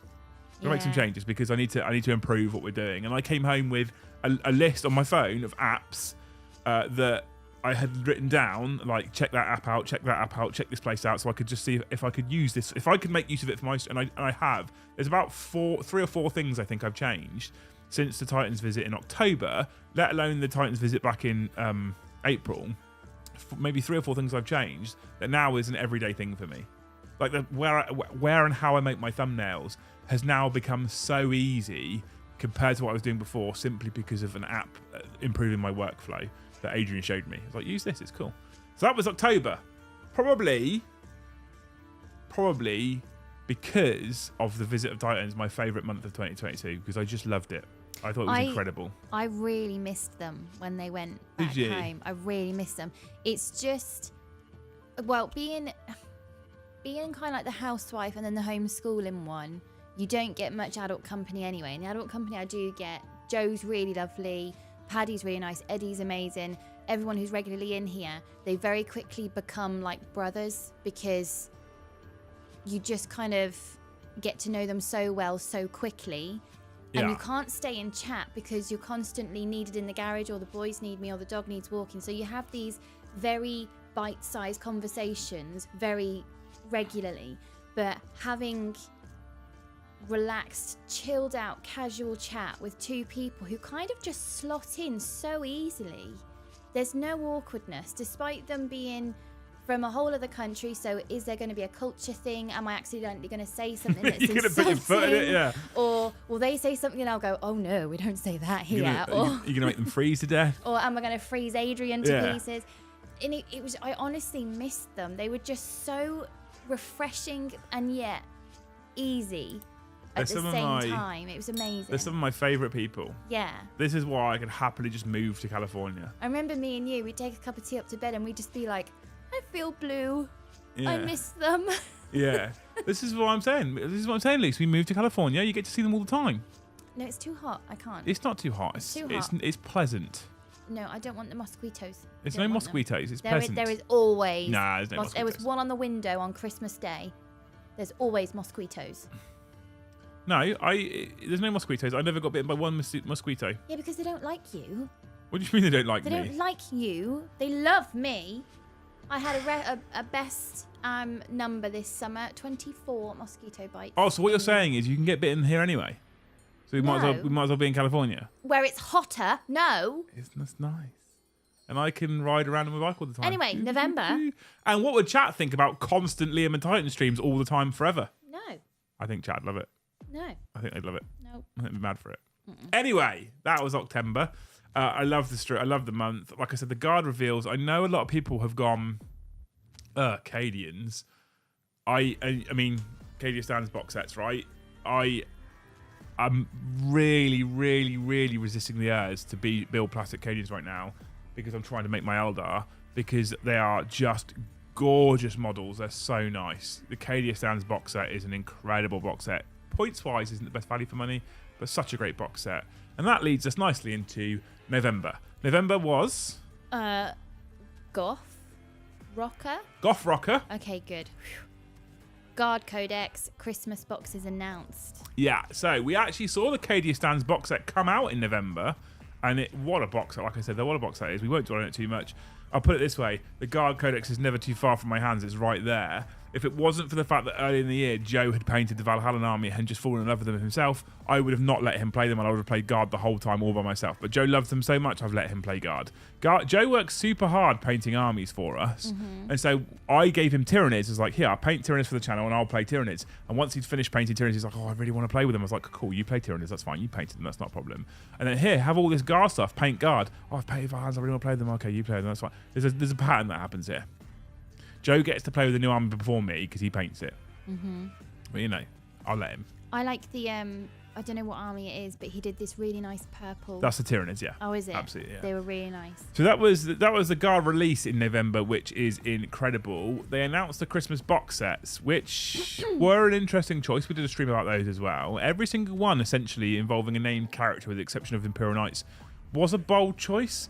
We were in Element late December, and they still had Space Marine ones available to order. And when I checked a couple of weeks ago, there were still the Space Marine ones available to order. It just seemed like a bit of a damp squib, that one. And actually, if you look at this end of this month, they've announced even more Space Marine boxes for the other chapters, which means they're really leaning in hard on this absolute fucking failure of a box set release. It'll be interesting to see if they're limited or if they sell them forever. But I'm not blown away by Space Marine boxes. The others were not too bad. I picked up the Sisters of Battle one myself, the Adeptus Warritas one, because I think the three armies I'm going to work on for 2023, I'm probably spoiling it now, is my Eldar, my Guard, and Sisters. That's what I'm going to work on, because I'm not blown away by Wild Use. What was the other part for November? Goth Rocker? Goth Rocker, that fucking model. Sorry, Laura, but you can't be mad at me, because I sent it to you for a wedding anniversary present. What a waste of a release. An orc with a guitar. Okay, so right, I was reading it like that. That sounds to me like a musical type. That's enough on that one. Anyway, November also saw the final GT that we ran. So this year, under the banner of Deployment Zone, we ran a number of GTs throughout the year. And November was the last full GT because December was an RTT. And at the start of the year, the GTs were getting 20 odd people. Here I am, finally working on Broken, as my pile of opportunity is that high, and work is that busy. Can't wait to come down with Guard Infantry, show you guys how that looks. Also Custodes. Hero. Thanks, Paul. And obviously now they told you that you can take Allied Votan into Imperium, right? They've shown that off, so. We won't talk about the Goth Rocker anymore. However, if you love it, you know, if that's your thing, then cool. It was an interesting Christmas model that wasn't very Christmassy at all, just an orc with a guitar. We did send that to Laura and Ben because they got married, which is amazing. Laura made her own wedding dress. Yeah, which is incredible. That is. And I should mention that at the start of the year, I've missed this out actually. At the start of the year, the Discord was at about 300 people. That's a good start. Remember that, people. 300 people at the start of the year. Now, we went full time when we started building this community. And we had DempseyCon in April. And then a lot of people turned up to DempseyCon. November, Goth Rocker comes.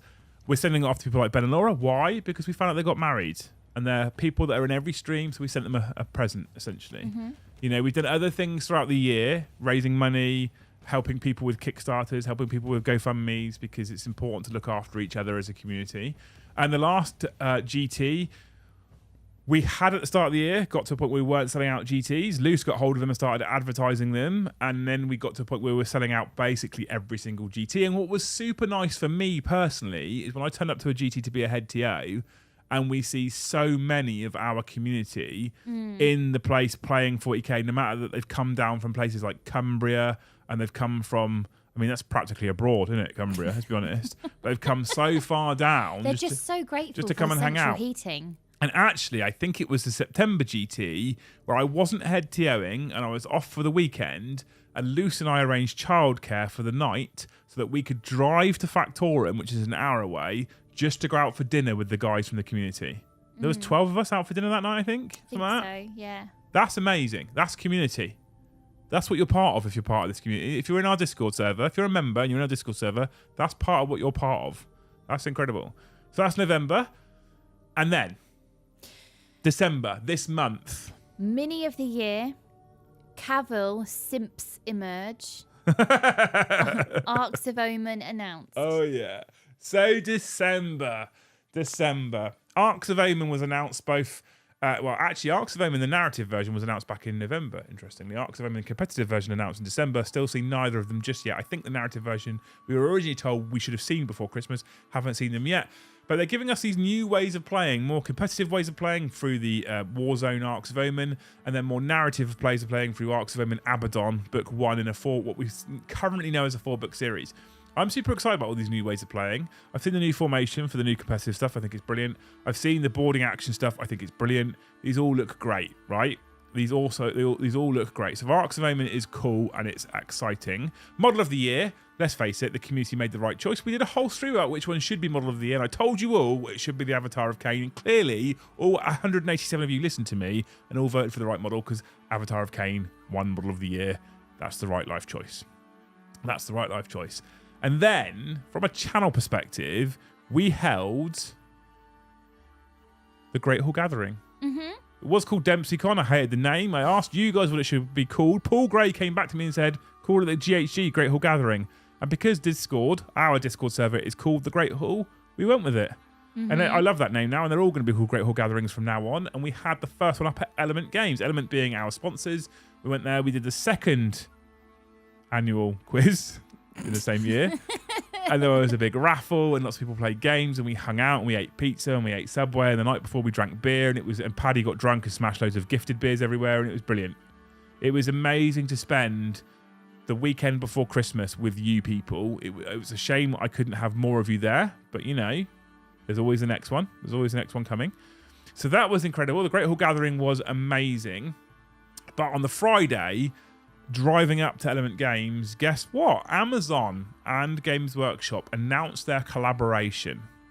And fuck me, did the Cavill Simps come out in force. What's a simp? Google it. Just Google the word simp. Someone who simps for someone. It's shocking. I've seen people use the same fucking image on 3 thumbnails and streams now. Is this the same as being a shill? Essentially, kind of, similar. Oh. Not quite. But I've seen people use the same image on 3 fucking thumbnails or stream thumbnails now just to try and get viewers in. And it just reeks of, like, how many people are actually fucking bored of seeing content creators and Instagrammers using Cavill's name, tagging him and using his image just to try and get likes and views? Okay, so Okay, so the simp definition. Simp is a slang for a person, typically a man, who is desperate for the attention and affection of someone else, typically a woman. Said Connor Howell at 23, a digital Typically strategist. is correct. In this circumstance, it's the Warhammer community of fucking of creators simping for Cavill. Simp it works. Simp it works. Oh, okay, hang on. Simp is an internet slang term describing someone who shows excessive sympathy and attention toward another person, typically someone who does not reciprocate the same feelings in pursuit of affection or a sexual relationship. Leave Coach Paddy alone. So I'll use it correctly. Cavill simps. I don't like the new words that keep coming I out. It got makes me feel old. so fucking sick of seeing Cavill's face on fucking thumbnails and Instagram. I've got nothing. To be clear, I've got nothing against Henry Cavill. Well, you right? can't have. You don't know him. I don't know the guy. So Right? Keep your fucking drinks on your laps, chat. I've never watched him in anything. I've never watched The Witcher. I've never watched Superman. I couldn't give a fuck. All right? I don't care. Right? Having said that, I know who he is. I know that he's a 40k fan. I know the reasons why he left The Witcher. I know that he's now no longer Superman. And I have seen some of the interview content of him talking about the 40k universe and the Amazon Games Workshop agreement. And him having executive producer rights is a good thing. And he's probably the right person in the Hollywood space to take the franchise forward and do a good job of it. In that regards, I'm actually glad that Cavill's the one who's involved in pushing 40k into that kind of franchise space, right? I'm glad for that. But fuck my life, when that was announced, the amount of, like, you'll notice if you look at Instagram or Facebook or even thumbnails, you'll notice something I just don't do. I don't jump on that fucking bandwagon with things like Cavill announced as being a Games Workshop fucking television program executive producer, right? It's just not. It's just fucking tragic. And so, as I said twice on the game streams before Christmas, if it was me, if I was one of these content creators, I'd feel like a bit of a cunt right now, and I'll explain. Right? I post an Instagram photo of my Howling Banshee, okay, and I get 400 likes. okay. Right? Cool. Okay. I post a photo of myself on Instagram and I get 200 likes, let's say, and I think that's probably being generous. Okay, right, but 200 likes. I post a photo of my converted Autark on Jetbike and maybe I get 300 likes. Cool. I post a photo of Henry Cavill, nothing to do with me, none of my models, and I tag him in it and I get 2,000 likes. What that shows me is that Instagram doesn't give a fuck about anything that I've done. Because it just cares about anything that's got Cavill tagged in it. Does that not make you feel completely and utterly fucking inadequate? The only way you're going to get likes is by including someone like him in your post. Do you see what I'm saying? Yeah. At that point, your work isn't what's achieving your likes and engagement. Your ability to abuse someone else's status is essentially what's achieving that. I'd love to know.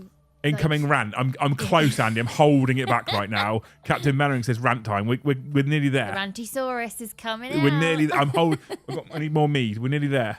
So I would love to know if Henry Cavill does find time in his day to look at YouTube and see, because when he gets tagged, either him or his PR person. I have nothing against Henry Cavill. Liam Simpsy Simps again. Fuck you, Demonic Dave. Henry Cavill, his PR team, whatever, must have to go through all of these tags and whatever. And I wonder how he actually feels about. I don't think he. I don't. Much. I would imagine he doesn't see it. I'd imagine he doesn't see it. It's like ages ago when he was first on television talking about it, about the fact that he played 40k, and then when he visited Games Workshop and YouTubers, I call Henry Cavill out to a game for charity. Like, it's not going to happen. Yeah. Fucking tragic bastard. You're only doing that for clicks. You know it's not going to happen. You know it's not going to happen, because the thing is, if his PR team says yes to one person, it opens the floodgates. So it's never going to happen. That's such a shame, though. He should be able to be like, yeah, I think I will do that one game because I actually want to do this one game. I should have the freedom to say, no, I don't want to do the others. I just want to do this Yeah, one. I think it's tragic that people just seem to, I'm going to get more clicks if I put Henry Cavill in the title and use his face. It's just sad. Let your own work speak for itself. Yeah. Is my personal attitude. So Henry Cavill simps, obviously. The December, in chat, Someone said, Luce, your number one simp is here. I know. Good old HB. Good old HB. Welcome, Harry. You guys won't know this. Harry's an old friend of mine. My favourite sauce. Tough as we have a private chat, right? Big shout out to 95 Ginger Rage who gifted 5 memberships. You're a hero. If you guys haven't got gifted membership turned on, make sure you turn them on. It's okay, just because you didn't think of it first. No, I'd have been copying them, wouldn't I? Of course. You won't catch me doing it. You just won't. It's not. I don't like that tactic. I'd rather grow more slowly, but grow more organically. Yeah. Does that make sense? I think it makes sense. Fuck you, Ben. Anyway, love you. Other things obviously happened in December as well. We've seen lots of announcement kind of stuff in December, but we haven't seen much in the way of actual physical product necessarily. So they announced the new Space Marine boxes, which are now other chapters. Azrael was revealed on Christmas Day, the angel returning supposedly, but it's Azrael. No one really gives a fuck about him. He just gained a wound basically and an attack essentially. Cool looking model though, I guess. That's 2022 in a nutshell for 40k. I have a question here from Matthew Kilner. Okay. If Henry reached out to you to play, would you turn him down? Depends why he's reaching out to me to play. Entirely depends why he's reaching out to me to play. Yeah, okay. Honestly, if he says, I think, if Henry Cavill was to reach out to me, this is never going to happen. I'm conscious it's never going to happen. And he was to say, actually, he wants to do a big charity-based game. And we know you do a lot. And we know you do a lot for charity. So they'd have to know me, which is, again, is partly why it's never going to happen. I'll be like, okay, because the motive is it's a big charity-based game. He knows we do work for charity. Cool. Fair to Valrak, I'd use someone else's face too. This is a great super chat. Obviously, you're a hero. So if that was the case, I think I'd be like, cool, okay, the motives are correct here, right? And they've done their research. We do a lot of work for charity. We donate every month for charity. December, I should mention, also saw me go to Rhino Hammer, which is an all-military event, and we raised £3,500 for Models for Heroes, which is the charity that I will be supporting all next year as well. So if that was the basis for it, right, then I'd be like, cool, okay, the motive is sound. But I think if he just was like, we want to do a game with you, I'll be like, what? Why me? Okay, so new question from me. Okay. Okay, we'll use Henry Cavill because it's topic. If Henry Cavill said, I'd really love to do a game against you, I'll come to you because I don't have an address permanent enough to put up a gaming board or whatever. I'll come to you, but we're not videoing it, we're not doing anything. It's just a chill out game because I quite like your content. And it was suggested that could you please not say anything? Would you even tell Brom? I mean, that's the wrong person to ask me about because I tell Brom everything. He probably knows more than you do. That again, that in that particular circumstance, in that particular completely make believe circumstance that never happened, the motive seemed pure. Okay. Because it's not. There's no show off. You wouldn't be like, oh my fucking god, Brom. No. Guess who's turning up here to play 40k? I take things like NDAs very seriously. Oh, that's true. But yeah. I think in that case, in that specific circumstance, again, where the motive seemed quite pure, I'd be like, okay, cool. I'd be up for it. And then, it's a hard one, isn't it? Because I think because of who he is and what he is, a little part of me would be going, what are you after? What is the actual motive here? Because his time is finite. He's wildly popular. I can't imagine that the motive is just let's just hang out and play 40k. And if that was what he wanted to do, it wouldn't be with me. You know? So I'm just suspicious of things like that. Yeah. I don't know. Not sure. I think I'd actually wet myself if somebody who was in of interest to me wanted to come and hang out with me because they actually followed me and watched me. Oh my god! I don't think I would. So I know he's obviously a famous individual, but I've never watched him in anything. I'm not bothered about going and watching The Witcher or I couldn't give a fuck. I think this is awful. I think I could pick him out on a poster. I think I'm not entirely. But then we hardly watch current telly, and every time somebody goes, "Oh, Henry Cavill's in something," it happened such a long time ago that then I go, oh, I don't know. Or it's like a 3-hour film that I'm just never going to sit through. Ozzy nailed it as well, by the way. Ozzy said the difference is Cavill reaching out to a YouTuber versus some sad fuck thinking they're even on his radar. Exactly that, right? Exactly. What if you wanted to threesome? You wouldn't even need to be that car. Just watch. It's a weird one. All I want is for people to... In the world of YouTube, in the world of content creation, right, clickbait is kind of a thing for everybody that has any semblance of success. Now, there is a definition of clickbait, which is the true definition. There's a definition of clickbait, which everyone uses. And the one that everyone uses is a more extreme version. So I would suggest that to some extent, every semi-successful YouTuber or anyone who is an influencer in the space, whether that's Instagram, whatever, uses a form of clickbait. They'll use words, they'll use sentence structure, they'll use thumbnails that is specifically designed. So when you load up YouTube and you see your wall of thumbnails and you see Valrak and Hellstorm and Vanguard Tactics and SM Battle Reports and Winters and Tabletop Tactics and Tabletop Titans and Liam Dempsey and Midwinter Minis, etc. And you've got all those people that you're subscribed to, because if you aren't subscribed to all of those people I just mentioned, you should be.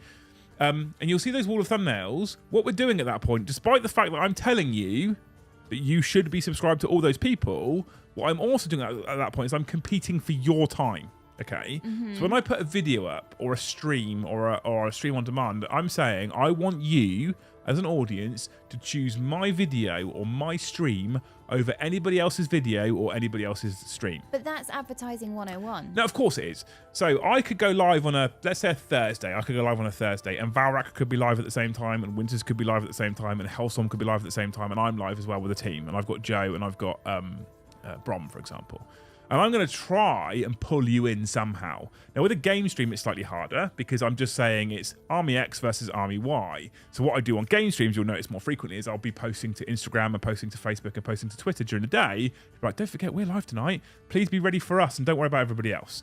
When it comes to a Talking Head stream, part of that in the stream title and the thumbnail is me saying I'm sat talking to camera like this, and it might be that at the same time Pardo on SN is sat talking to camera, and Mikey on Hellstorm is sat talking to camera, and Winters is sat talking to camera, and all four of us could be. It doesn't normally happen, but we could all be live at the same time. And you'll look at your wall, you'll load YouTube up, and you'll click your homepage, and you'll see Liam's live, Steve's live, Mikey's live, Winters is live, and I want you to pick my stream. Of course I do.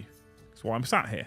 Right? And I want you to not only pick my stream, but I want you to come on my stream. I want you to press all the relevant buttons. I want you to super chat on the stream. I want you to gift memberships on the stream. I want you to become a member. So I want you to do that on my stream.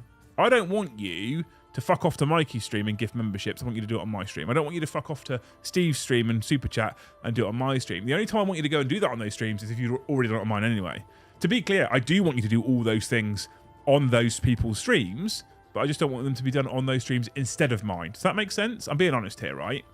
So I will write a title that is slightly clickbaity, that leaves you thinking, what's he saying? What's he on about? All right, yeah. Right? I want to know what he's talking about here. I want to know what his opinion is on this thing. So Leagues of Votan Codex, for example, because we spoke about this earlier, I wrote, why I won't review this book. Leave it there. So I want people to go, why won't he review this book? Click. I'm going to go watch it. That is, in essence, clickbait. I have put something out there that has made you want to click it and come and watch my channel. Okay? However, when you come into the stream, if you watch the first 20 to 30 minutes of our stream, it's almost always directly related to the title of the stream. Okay? So, although I've clickbaited you in, I have then given you content that is relevant to that particular stream. So it's still genuine. The other version of clickbait that YouTubers use is where it's a complete bollocks. You see these a lot with things like, have you ever been scrolling through Facebook videos or Facebook like Reels type things, and you'll see, I can't believe what he did to her, and you'll watch this thing for 7 minutes and nothing's happened. You're going, what the fuck? That's the clickbait that everyone associates clickbait with nowadays. Do you know what I can't? And for me, that's like using Henry Cavill's image on a thumbnail. It's got nothing to do with that. It's got nothing to do with that at all. I can't get how many people. I can't word it. I was down the rabbit hole of Facebook Reels today, and just so many people are putting themselves out there, but they're saying things like 5 ways to have good sex, and you feel like going, you know, your parents are watching this, or like your family members who have known you from a child are watching this. The thing is as well, is I'm a guy. I can't do 5 ways in 3 minutes. It's not the time for 5 ways. It's people who are like, you know, they're like, Jesus Christ, have a bit of shame. I only need 1 way and I'm done. 1 way, done, right? Matthew Kilner, you're a hero. After he's asked those interesting questions, he's then become a member at Skull Tier. Oh, we love you the most. We love people that gift memberships. We love people that super chat. We love the people that choose to become members the most because you're choosing to spend your own money supporting the channel. Thank you so much. You're a hero. We just love all the people. And then I'm going to read the comment out because it's Big Bad John McArdle. Your titles aren't tabloid type clickbait shit. They're like other channels. That's exactly what I'm talking about, John, to be fair. And I'm going to shout out John and say Happy New Year to John because if you guys don't know, John is an incredible supporter of many channels, not just ours. And I love him very dearly for it. He's a big reason why we can do a lot of what we can do. So thanks, John. Love you.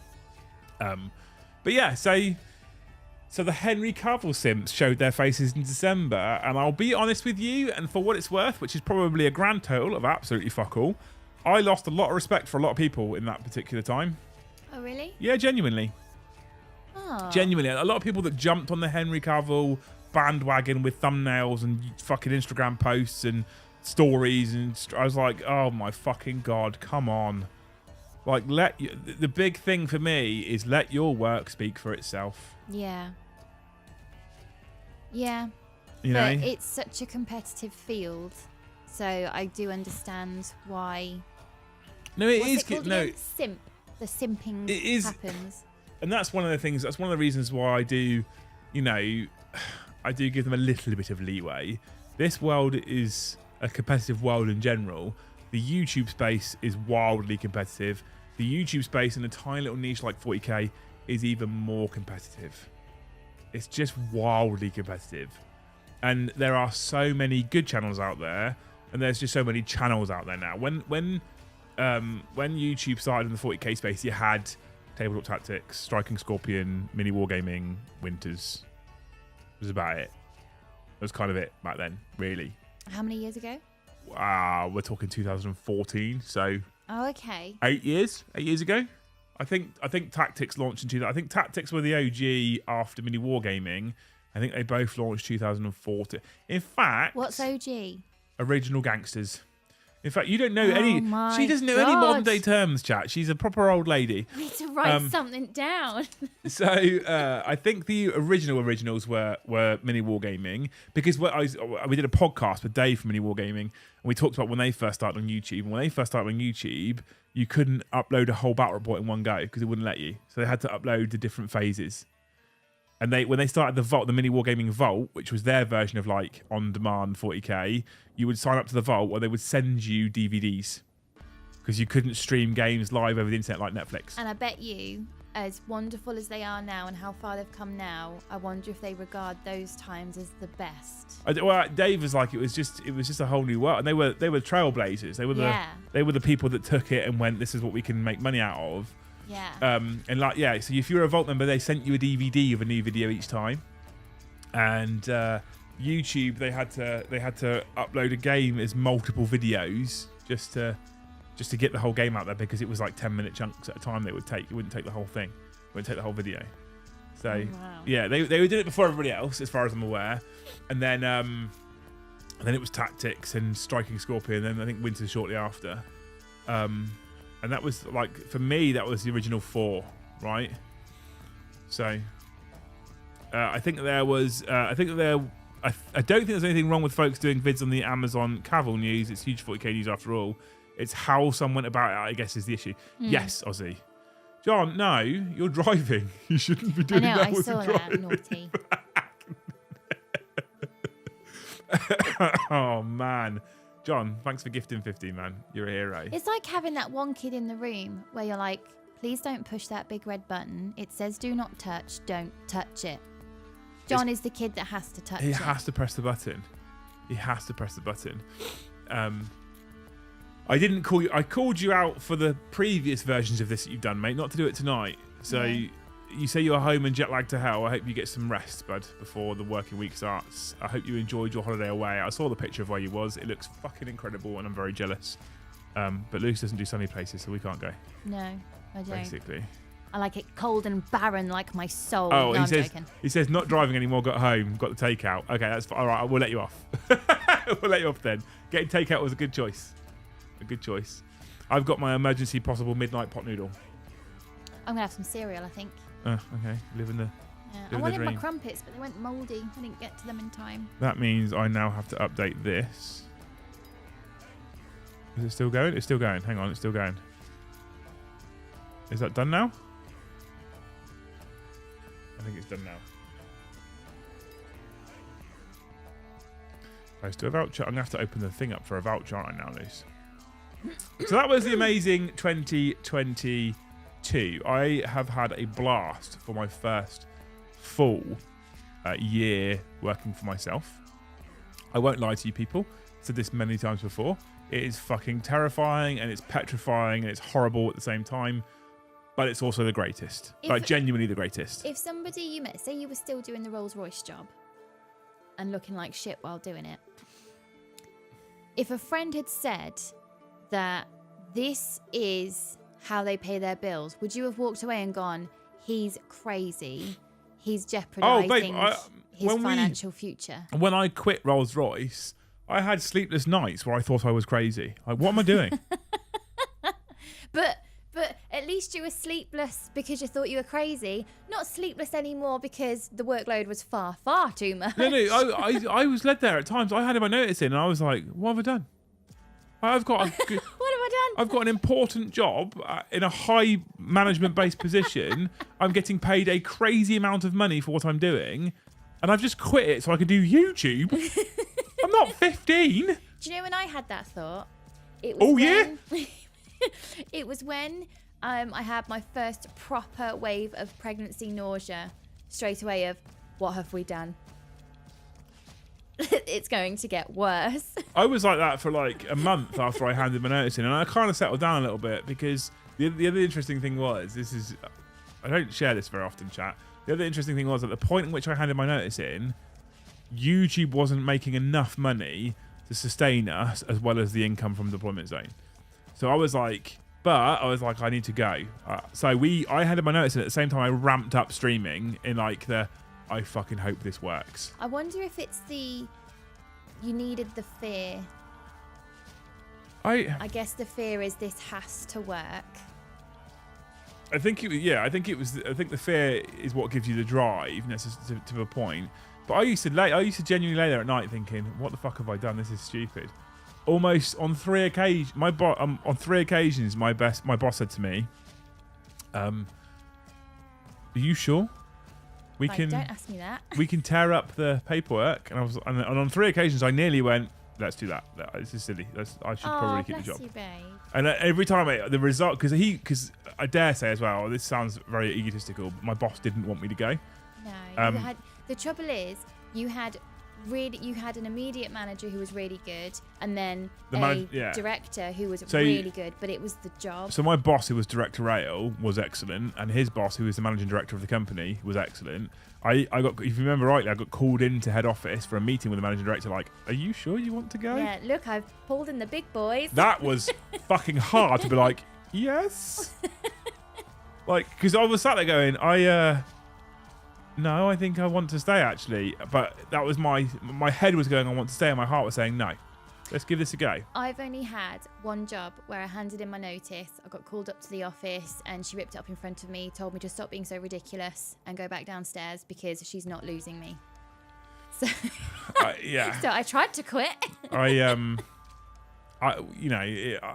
glad I made it. Like, it's been an interesting year, right? 2022 has been an interesting year.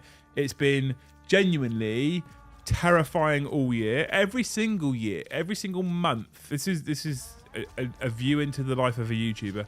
Every single month, I'm looking at the income and going, are we going to be able to keep going? Are we going to be able to keep going? Okay, we're all right this month. What about next month? Are we going to keep going? Are we going to keep going? Are we going to?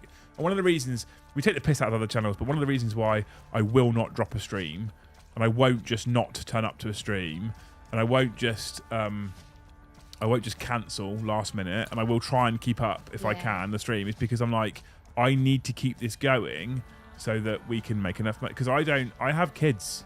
I have you and kids at home that I need to provide for. And so it has been a terrifying year, chat, to be honest with you. And at times it has been the thing that keeps you up at night.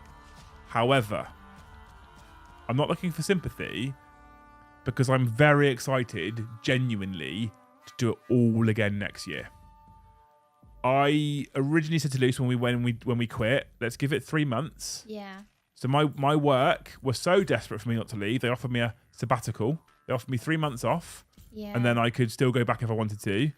And they said that was something they were prepared to do for me. I said, let's give it 3 months, and if it works, great. And if it doesn't, my job's there. Yeah. That's some security. That was nice at least. And fuck me, here we are 12 months later still doing it.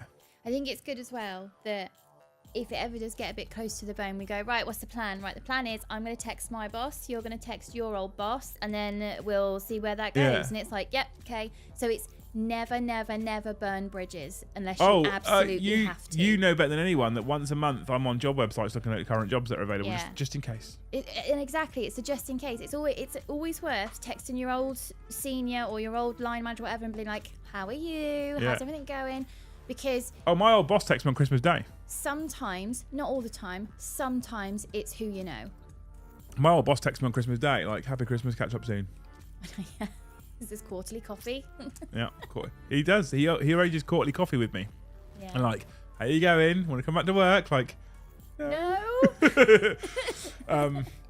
But I am genuinely looking forward to next year. And one of the main reasons why I'm able to look forward to next year is because of all of you beautiful people. People like Easton Jones, who just gifted another 10 memberships. Mm-hmm. That puts us on a mighty 88. That's what I'm going to say. But it is people like you that's why I'm excited about, and I am excited about next year, genuinely excited about what next year brings. I think it could be a pretty big year for us. I think we've now got, as a channel, I think we've now got a decent schedule. So you get Luce and I on Wednesday and Fridays, and sometimes Sundays. You get me and the team on Tuesdays and Thursdays. And we're looking at what else we can add in the future as well. Tuesdays is a slightly improved stream. You won't notice massive amounts of difference. Top down looks slightly different. Zoomed in looks slightly different. And it's going to come to you in 4K rather than 1080p, because I've actually been working this last week to get that ready to go. Obviously, from a Warhammer perspective, what else have we got to look forward to in 2023? Well, we know Codex World Eaters is coming. We've got lots of supplements from Space Marines that we haven't seen yet, and I'm interested to know whether they are actually going to bring those out, or whether or not that's going to be something that's not going to happen in 9th edition now. Because what we have heard, and it's by the grapevine and it's via rumours, we don't know this for definite, is we have heard that 2023 will be the year of 10th edition. Thank you, Dempsey's Custodes. Thank you, Dave. You're a hero. Thank you, Dats and Des, for gifting another membership that puts us on 89. I'll update that in just a moment. You just done another one that puts us on 90. I'm glad I didn't. So if with the semi kind of knowledge, because it's not definite knowledge, that 10th edition is coming in 2023, chat, if you had a New Year's wish for 10th, in fact, fuck off 10th, let's not worry about 10th necessarily. If you had a New Year's wish for 2023, what would it be? That's my question. Des, thanks for gifting 2. You're a hero. That puts us on the magical round 90. If you're new here, if you haven't watched these, if you haven't hit magical buttons already, then do that first. But if we hit 100 new members in the stream, I give away a £100 voucher because I'm a nice guy. Farsight, fucking excited for Farsight. Yeah, I bet you are. That looks like it's definite Farsight, right? It looks like it's definite Farsight. Still the best channel on YouTube. You guys are nailing it, says Michael. Michael, thank you. I don't know if I agree with the best channel on YouTube, but I'll take the compliment. We work fucking hard, actually. We work really hard behind the scenes. You know, even Luce now, who gives up her Wednesday and Friday evenings to sit here talking to you fucking losers. It's great, right? Dave B, a wish for 2023, cure for cancer. I'm not sure that helps 40k, mate. Apparently there's already one out there. Andy says, simple rule set, digital codex. Matt says, more Tyranids. Carl says, I need someone to live. That's probably a priority over 40k, I'll give you that one. Wish we had better painting motivation, says Feshmon. Hate this jumping to a new edition every bloody year, it seems, says Riven. I don't like how quickly we're jumping. But then I think this one feels like it's quicker because we've had COVID. If I'm honest with you, because when you think 9th edition was released in the middle of the COVID, I feel like that's why it feels like it's so quick. My whole sort of chronology has completely messed up because of COVID. Well, I can't seem to timestamp things. So 9th edition came out in July 2020. Yeah. But that was COVID. And obviously COVID didn't really properly, in fact, strictly, it's not gone away. But lockdowns didn't really go away until the start of this year.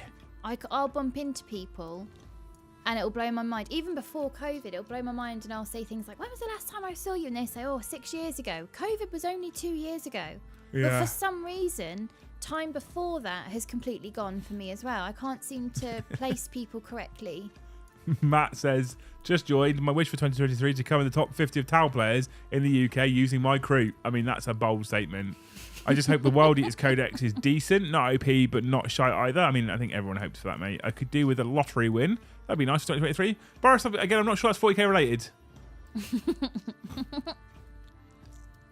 Most of 9th we spent in lockdown, says Cut. Yeah, and this is the thing, like, it's a tough choice for Games Workshop, right? Are they conscious? Do they become conscious of the fact that we spent a lot of 9th edition in lockdown and extend the length of the edition? Or do they plough forward and continue going, we're a business, we need to sell you another edition? Now, if 9th edition was a nice, smooth, decent edition of 40k, I would suggest that Games Workshop leave it a year before they release 10th edition. We've still got codexes to come out. We've still got World Eaters. Guards still yet to actually come out. We've got supplements, Ultramarines, Imperial Fists, Iron Hands that I assume are coming, but we don't know for definite. So if that was the case and 9th edition was in a decent place, I'd be like, yeah, leave it a year. But 9th is a hot mess. So that's why they're racing out 10th edition, I think. Okay, here's a question. If 40k wasn't the sinkhole money pit that it is, what hobby would it be? For me right now, like if you hadn't have gone 40k, so when you were in your boyhood and you got your first box of 40k, I don't know. If you hadn't have gone, this is fun, what was the other thing? Maybe video games, I guess. Now it's motorbikes. I was mad on electric guitars back then, but only really because I wasn't allowed a drum kit. So an amp is quieter. Mum said, okay, a drum kit's too loud. With a guitar amp, you can plug headphones into it. Yeah, that's never enough for teenage boys. Never enough for teenage boys, that's correct. That's correct. My 40k wish is to become #1 World Eaters player in the UK. That's a bold call, Josh, but go for it. No, your channel is very, very good. I like the bluntness and honesty. Thanks, Kai. I love you, Kai. Did you Kai, did you get them? We posted your dice, didn't we? Did we? We did. Luce did. I didn't. I kept forgetting. It's unreal. Guard and World Eaters needed new codex for so long, and then Arcs with its insane asylum approach come along, and then 10th next year. Feel sorry for those players. Yeah, I agree, Yorkshire, absolutely. My wish for 2023 is to go from a C cup to a B cup, says Ozzy. What? He wants to go down to brass ice. Oh, okay. Actually, Ozzy, you're in Discord, right? So here's the thing we're doing. Sorry I'm late, heart, you guys. Love you too, Chris. Don't be sorry for being late. You're here at least. And you super chatted. You turned up and you super chatted, so it's fine. Right? I hope the PC version of Space Marine 2 is good. Yeah, absolutely. We're doing a thing in Discord. I'd wish for lower prices and easier rules so I could get involved in the game. It's pricey and a bit dumb, so 40k is a bit out of reach for me. Custodes. Nerd Storytime, where are you at? Are you New Zealand or Australia, I think, aren't you? Because there, the prices is fucking mental. Mental. So, we're doing something in the new... I say we're doing something. I'm not taking credit for this. I'm just supplying price support and being a judge. But Rambo, who's in Discord, is, as of either tomorrow or Monday, running a transfer. We're doing a transformation challenge, okay? So most Januaries, most people go, I need to get fit, I need to lose weight, I need to go to the gym, whatever it might be. So we thought, well, why not do that in conjunction with winning potentially awards and stuff? So we're running a transformation challenge, which was part of our Fit for 40k sort of initiative. We have a thread in there anyway with people. We have the thread for Fit for 40k on physical fitness. We've got a thread in Discord for mental health. I'm a big advocate for mental health. I'm a big advocate for physical fitness as well. Physical fitness does, in fact, directly impacts mental health. That's a fact. There is no if, but, and, or maybe. Physical fitness does help your mental fitness. That's just fact. It's a thing. So we are running a transformation challenge for the first 12 weeks of 2023. Now, transformation doesn't necessarily mean weight loss. You can go up in weight. If you are currently a skinny rake and you spend 12 weeks in the gym and you buff yourself up and get for definition and muscle tone, etc., that is transformation. If you're someone who's too underweight and you want to put on weight so you look more healthy, that's transformation. If it is in fact the fact that you want to lose weight and you want to go from 20 stones to 18 stones, that's still a big transformation. So it doesn't matter what your transformation is. It doesn't matter what your transformation is. If you are a healthy weight and you go to 25 stones, that's a bad transformation. Just saying. Just throwing that one out there before someone goes, I could cheat, actually. I could start the transformation challenge. I could eat 3 kebabs a day for 12 weeks and I'm definitely going to win the biggest transformation. But it's not a good transformation, right? I saw a really cool transformation idea. People who have a hoarding predisposition are oftentimes battling depression as well. So this person's transformation wasn't weight, it wasn't brushing their hair, it wasn't brushing their teeth, it was just slowly cleaning their house. Yeah. And learning to transformations are, people have to remember that they are not always a black and white, go from this to this, okay? Rambo's correcting me in Discord, in chat, sorry Rambo, it's 10 weeks, not 12 weeks. So it's a 10-week challenge. I thought 12 weeks because 3 months, but he's running it. I'll listen to him.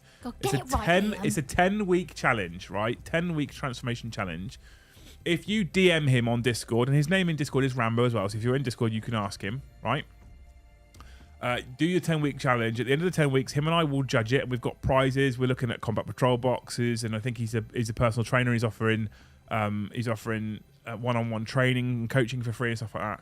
It's just an initiative to help people get a bit fitter, I guess, or a bit healthier. I mean, I'm icy to loose that from tomorrow, my water bottle's in the fridge tonight already. I'm going to go back to when I was doing my fitness stuff last year. Water every day, gym 3 times a week, that kind of stuff. I'd encourage you all to join me. I know it's very cliche in January that we all get a bit fitter because we've all been eating shit over Christmas. I've definitely been eating lots of shit over Christmas. But we're doing our transformation challenge. I don't know why I started talking about this. But I did.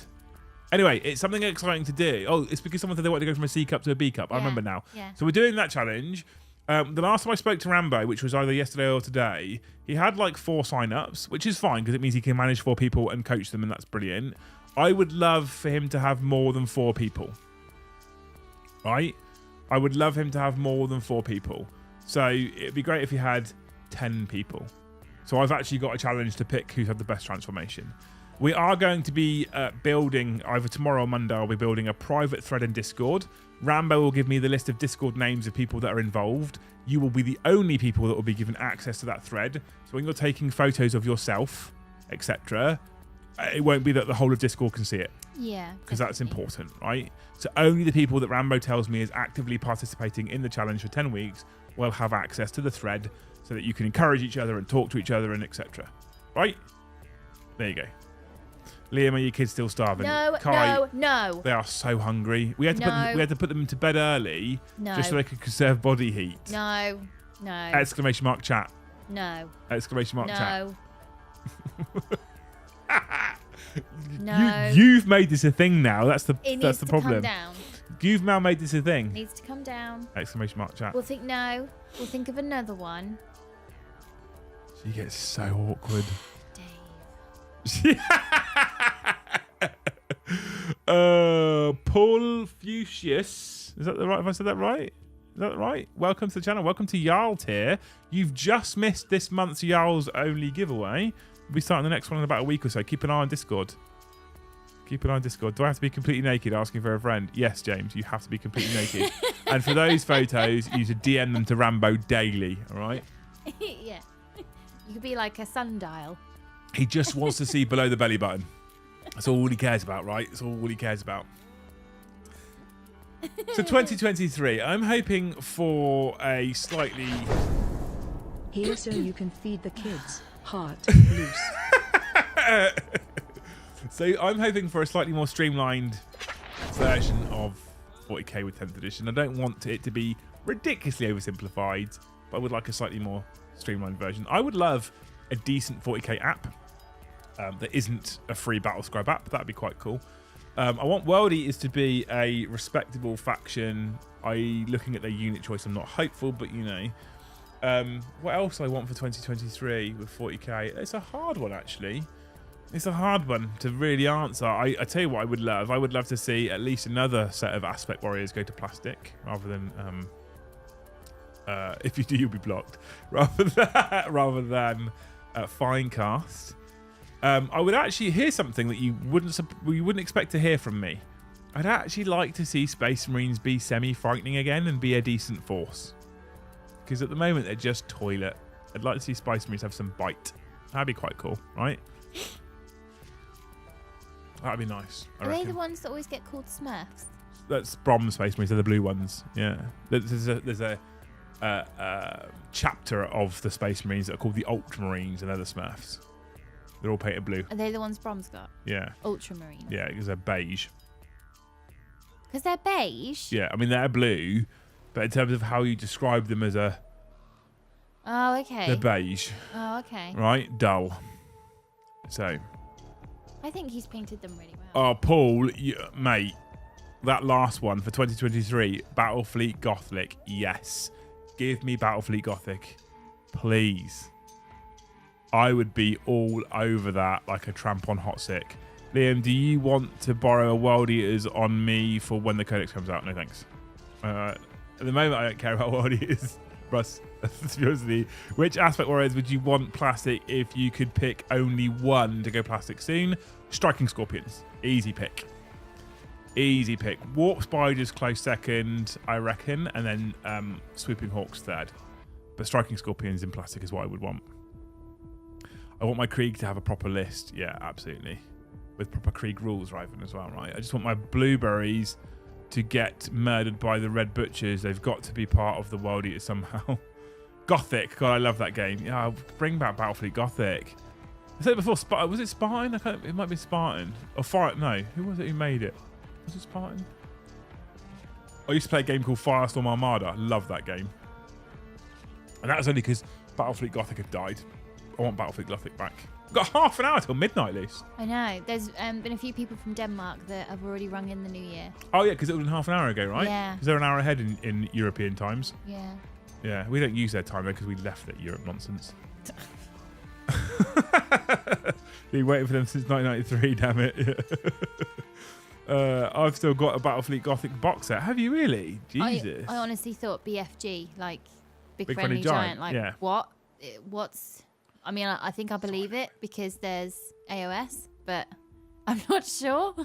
What I really want, this Amazon 40k collaboration, I really want the series to be... I don't want another Ring of Power. How many of you people have watched Rings of Power on Amazon? Is that a 40k show? No, Ring of Power... So Amazon got hold of the rights to Lord of the Rings, essentially, and made Rings of Power. Oh, Rings of okay. Power is a Lord of the Rings series set in the before times. It's set essentially before The Hobbit. And it was I'm a Lord of the Rings nut, right? I'm the sad fuck who sits and watches all 3 Hobbit films and says, they're not that bad, team. They're okay. And I watch the 3 Hobbit films, extended editions, and the 3 Lord of the Rings films, extended editions. And if you people know me, you know that I don't watch movies because I'm a Lord of the Rings nut. I love Lord of the Rings. And Ring of Power was fucking terrible. The acting was bad. The writing was bad. Everything was bad. I just didn't like it. And I'm really concerned that Amazon will get hold of 40k and turn it into a fucking Ring of Power type thing. I'm hoping Cavill says no. I liked it. You're wrong, Robert. I watched it. It was fine. I couldn't tell you what happened in it now, though. It was just dull. It wasn't very exciting. It wasn't well acted. It wasn't well casted. I didn't hate it, but I didn't love it either. Silver Crow says, what are you guys talking about? New Year's was 10.5 hours ago. In Upside Down World. Where was it? I loved it. I don't get why people hate it. It just wasn't... I know you love charity. Any chance can you donate a decent set of microphones to Hellstorm and VT? Would be great to hear them speaking on stream. Thumbs up. Speaking of charity, do we have the running total? Square effing bases. Square fucking bases. That was the first super chat I think you ever sent to me, Dave. Eddie, I love you. The problem is, Eddie, I can't even reprimand you for it because you're not wrong. Hope for 2023, a proper guard regiment in plastic, full range, that isn't Cadians, can be any regiment, just not Cadians. Please. Disappointed face, disappointed face.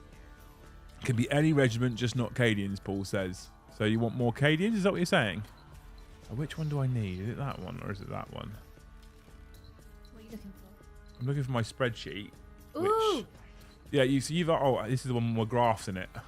I make graphs and stuff. I know you do. You hear the disappointed fucking noise. If there was ever something I needed you to pay for that was wildly expensive, I'd need to make up the sexiest spreadsheet ever with it being completely correct, except for the last box which you get to input, and then the whole thing is magnificent.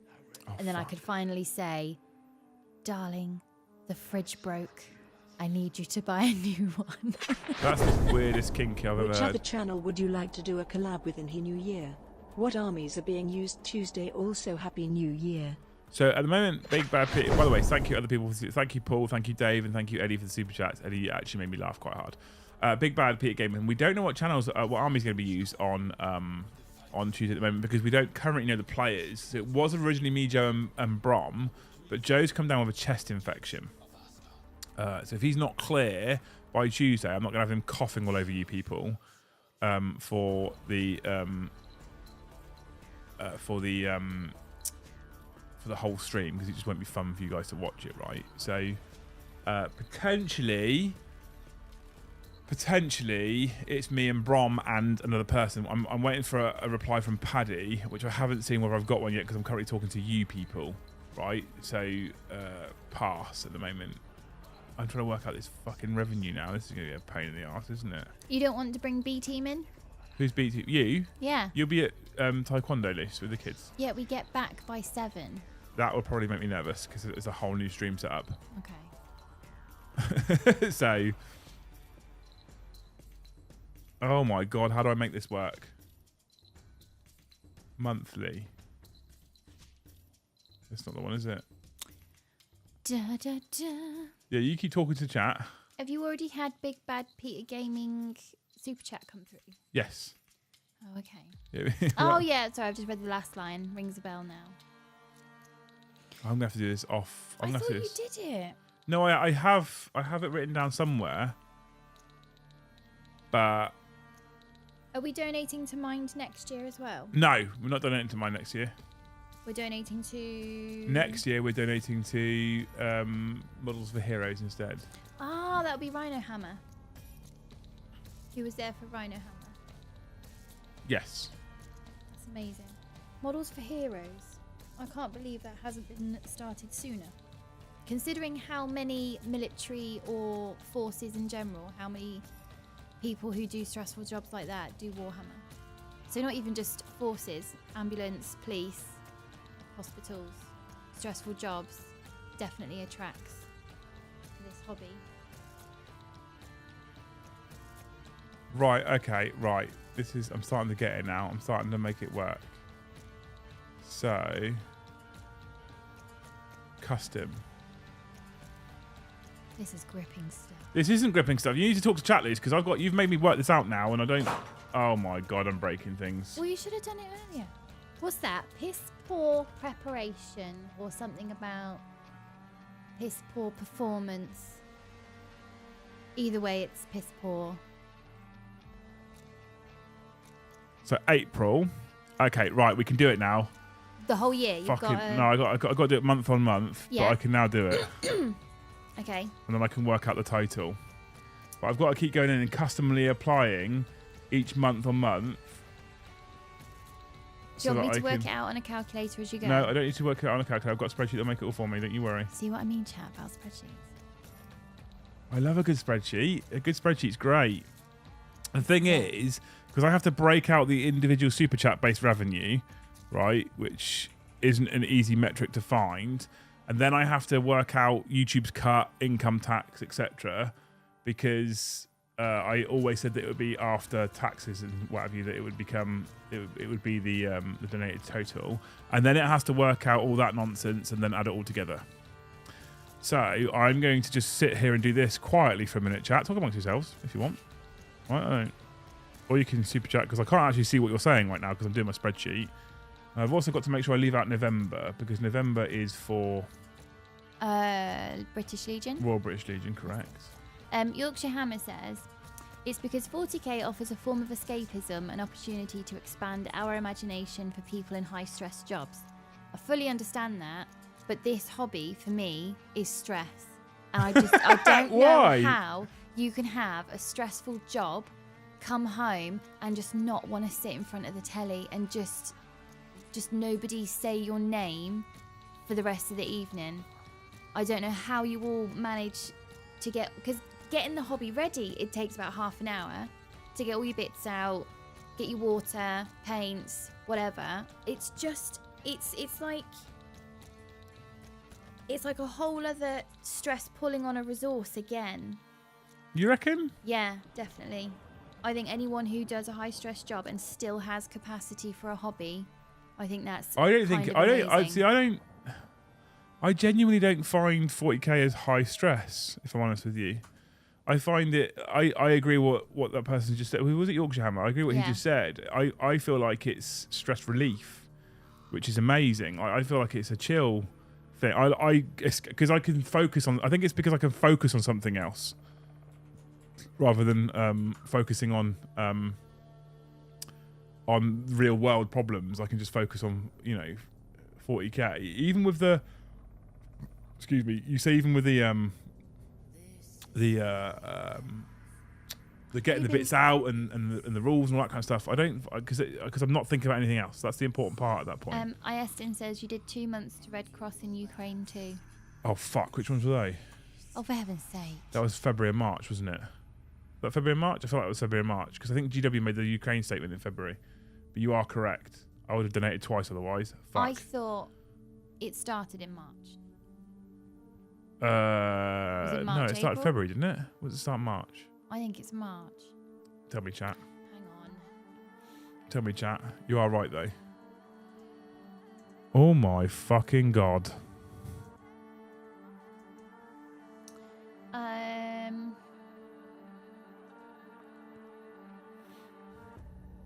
Oh, okay. They invaded in February. Yes, it's February. February, March we did. Okay, but it was near the end of February. So it would have been March, April that I did it. Yes. Hold on.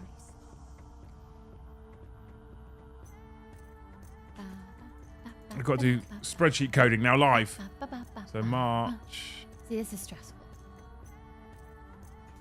April, and November I've got to remove. Yeah, I think it possibly was March and April because our Friday stream would have been the day after, and I think that might have been too soon. So if we remove the March and April super chat revenue that got donated to Ukrainian Red Cross, and we remove the November super chat revenue that got donated to Royal British Legion, how much do you think we donated to Mind in a year? In a year? Removing 3 months, so for 9 months. Managing your I'm going to be expectations here. optimistic, and I'm going to say £5,000. Oh my god, you make me look like an arsehole. Oh no. Much less. Much less. Don't forget I've taken all my income tax off of it as well.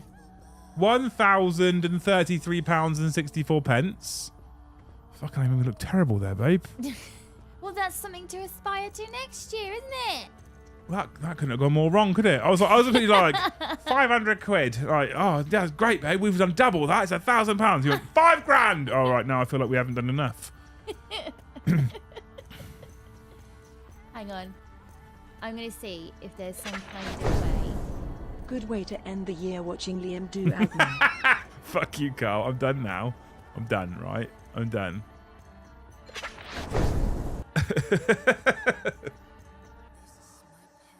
Maths is My strong point, so spreadsheets, to be fair, Carl, but it's not what I've drank nearly a whole bottle of mead. Yeah, we can tell. You're mixing up your L's and your F's and you're slurring and your memory's getting... No, I'm not. You are. You've slurred a couple of times, you lovely thing. We have donated a total of... fucking wrong spreadsheet. Jesus Christ. 1,000... Or we will be donating a total, because I did the first 2 months. I was like, I'm just going to do it all at the end of the year. £1,033.64 to Mind.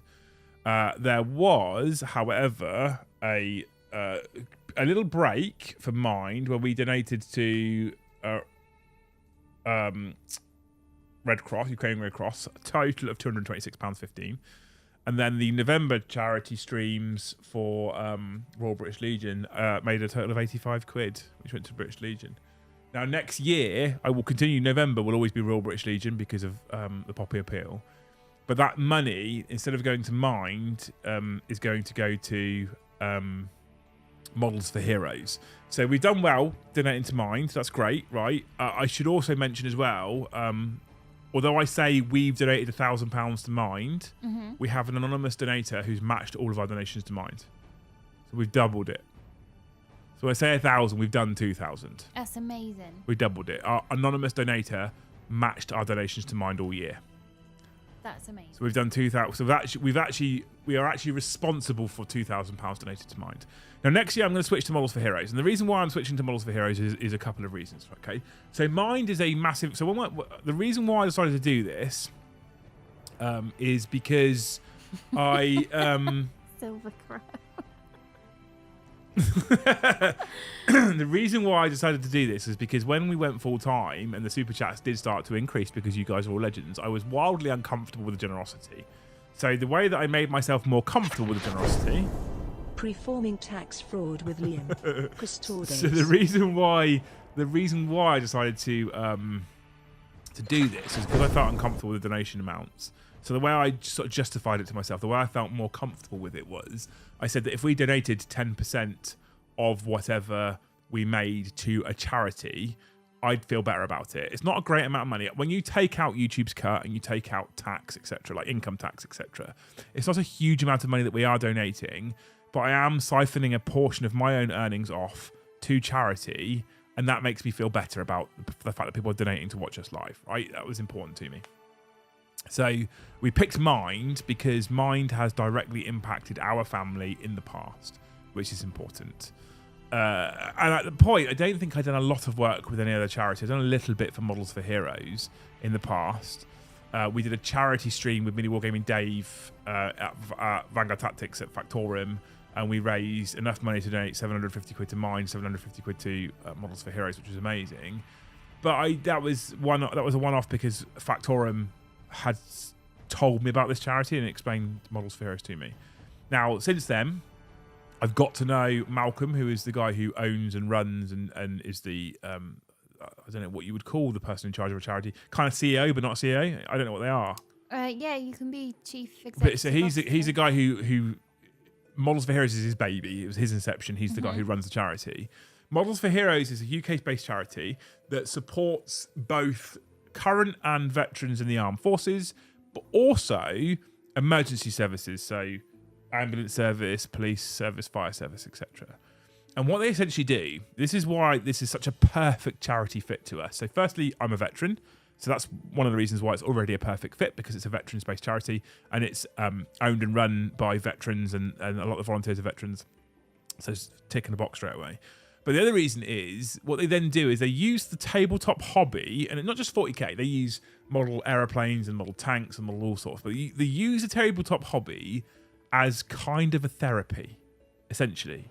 And so what they'll do is they'll have meetups where people will come and get together, just to hang out, have coffee mornings, build some models, and they take donations in cash, but they also take donations in model kits. So you can go on their website, and there's a way of donating model kits to them as well, and you can send model kits off. And they genuinely use these model kits as therapy for people.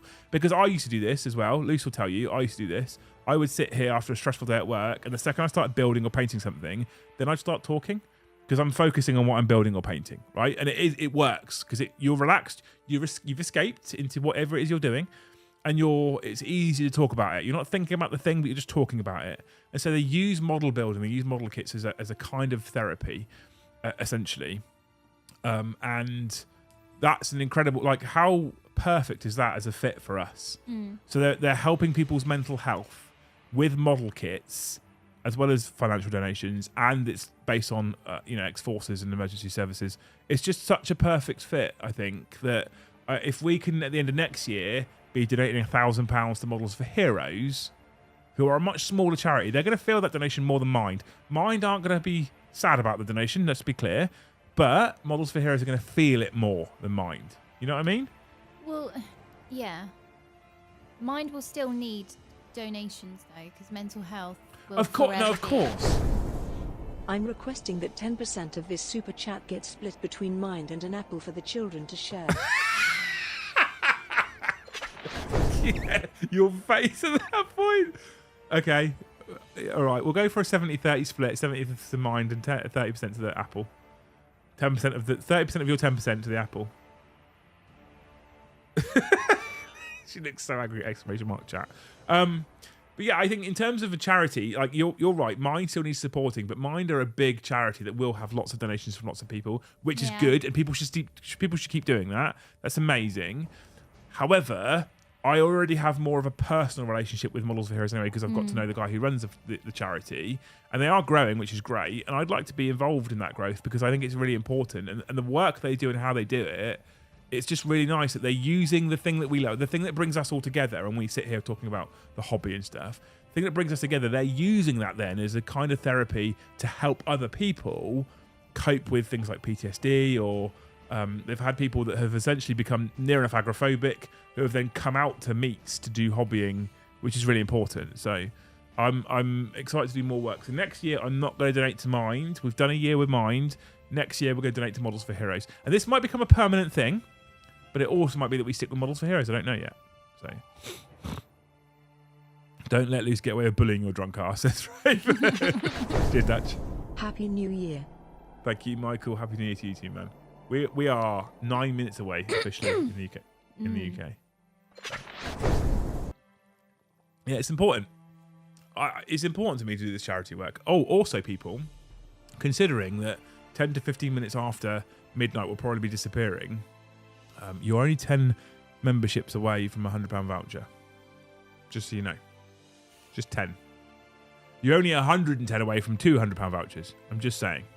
Robert says, both worthy causes, both charities helping people with mental health, which affect us all, sometimes myself included. Oh, Robert, I reckon, if I was a betting man, I reckon that most of the 180 people in chat have probably at some point in their life been impacted or affected by mental health, whether it's directly or indirectly with someone that they're related to. Almost guaranteed. I don't know if there's anyone in chat who could honestly hold their hand up and say that them or a friend or family member hasn't in some way been impacted by negative mental health, right? Super chat for Kids Easter Food Fund. Exactly, Asbo. Exactly.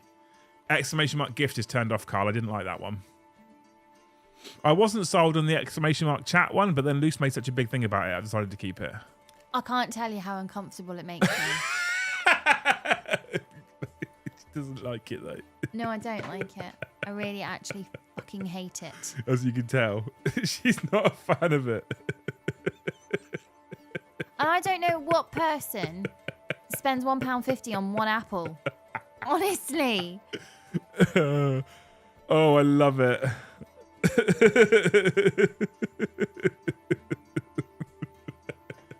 Oh, fuck. Okay, Carl gifted 10, and then Steady Brett gifted 10, so we're now only 90 away from the second £100 voucher. But it does, however, mean that we've hit the threshold for a voucher. I'm going to draw it at midnight.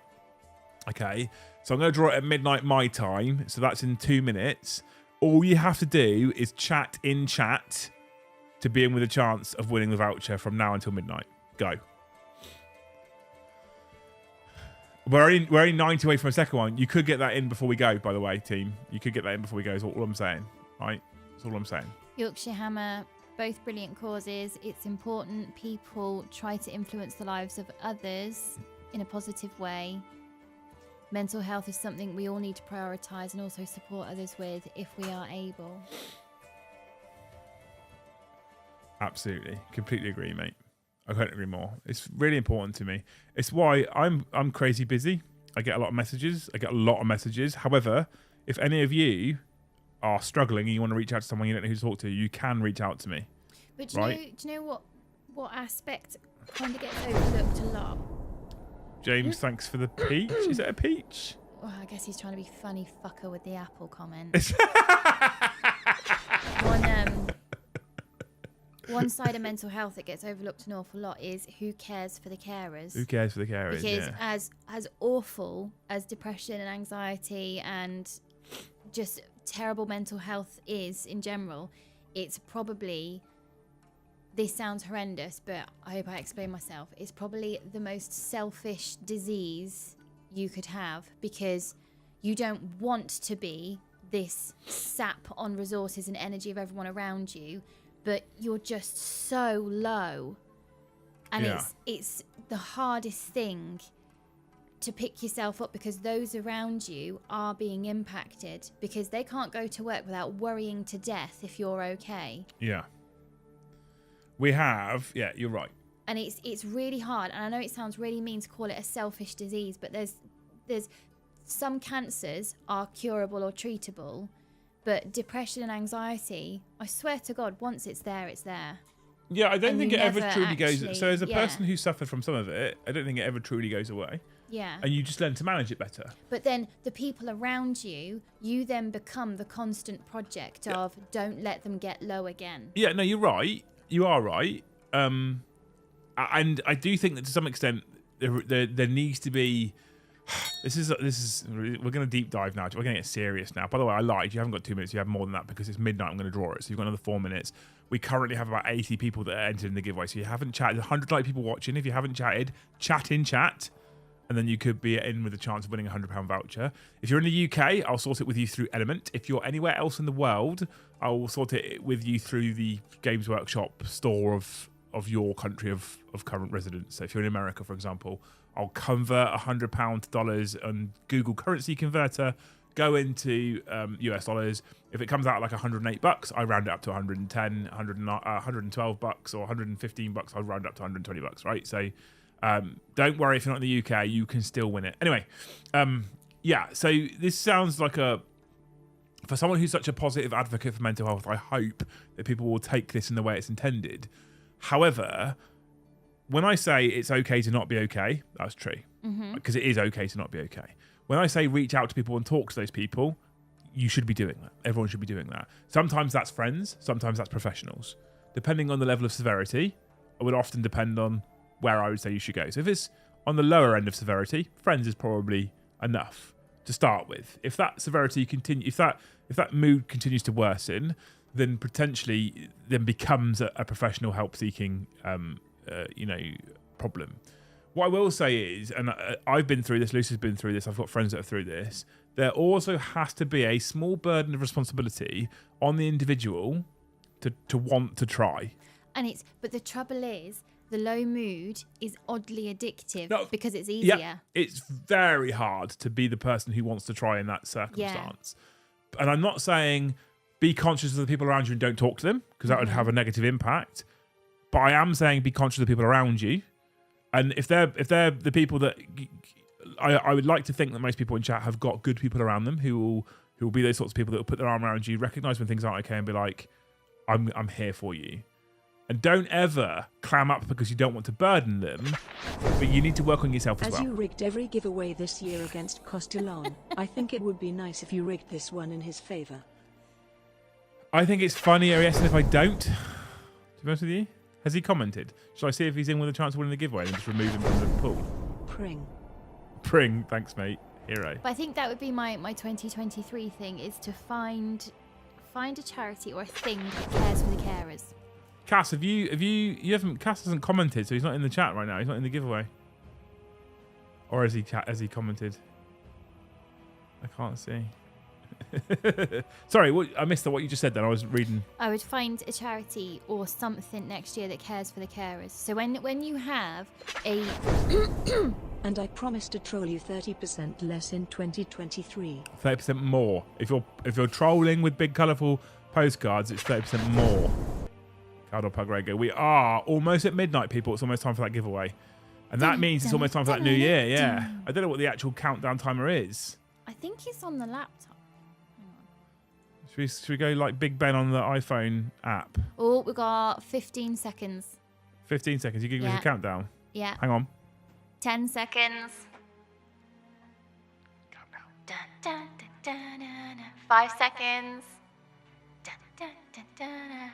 Whoa, Happy New Year! I had you on supermarket announcer for that. All the best for 2023. May your sixes exceed your ones and your charges never fail. Keith, thank you so much, man. You're a hero. What a legend.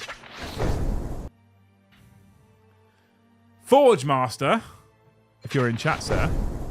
Seeing as I'm not going to win it, might as well pay for some of it. Happy New Year, everyone. Don, thank you, man. Forge Master, if you're in chat, sir, you have won yourself a voucher.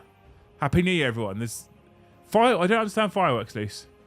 Well, collectively, anybody who keeps a bird might pluck its feathers out. Anyone who keeps a cat might start pissing everywhere because of the fireworks. Anyone who has a dog, the dog might start yapping and not sleeping properly. And the newborn babies get woken up. Thank you, Saw5. Happy New Year. So the thing is, though, right? The thing is about this, right? In this country right now, there's an economic crisis. Okay. Yep. So everything's more expensive. Energy's more expensive. So what we're going to do as people who are complaining about our energy bills, who are complaining about the rise, the inflation rate and the rise of costs of living. I know what you're going to say. What we're going to do is we're basically going to set fire to money. Conserve our money. Yes. Yes. By setting fire to it. Oh.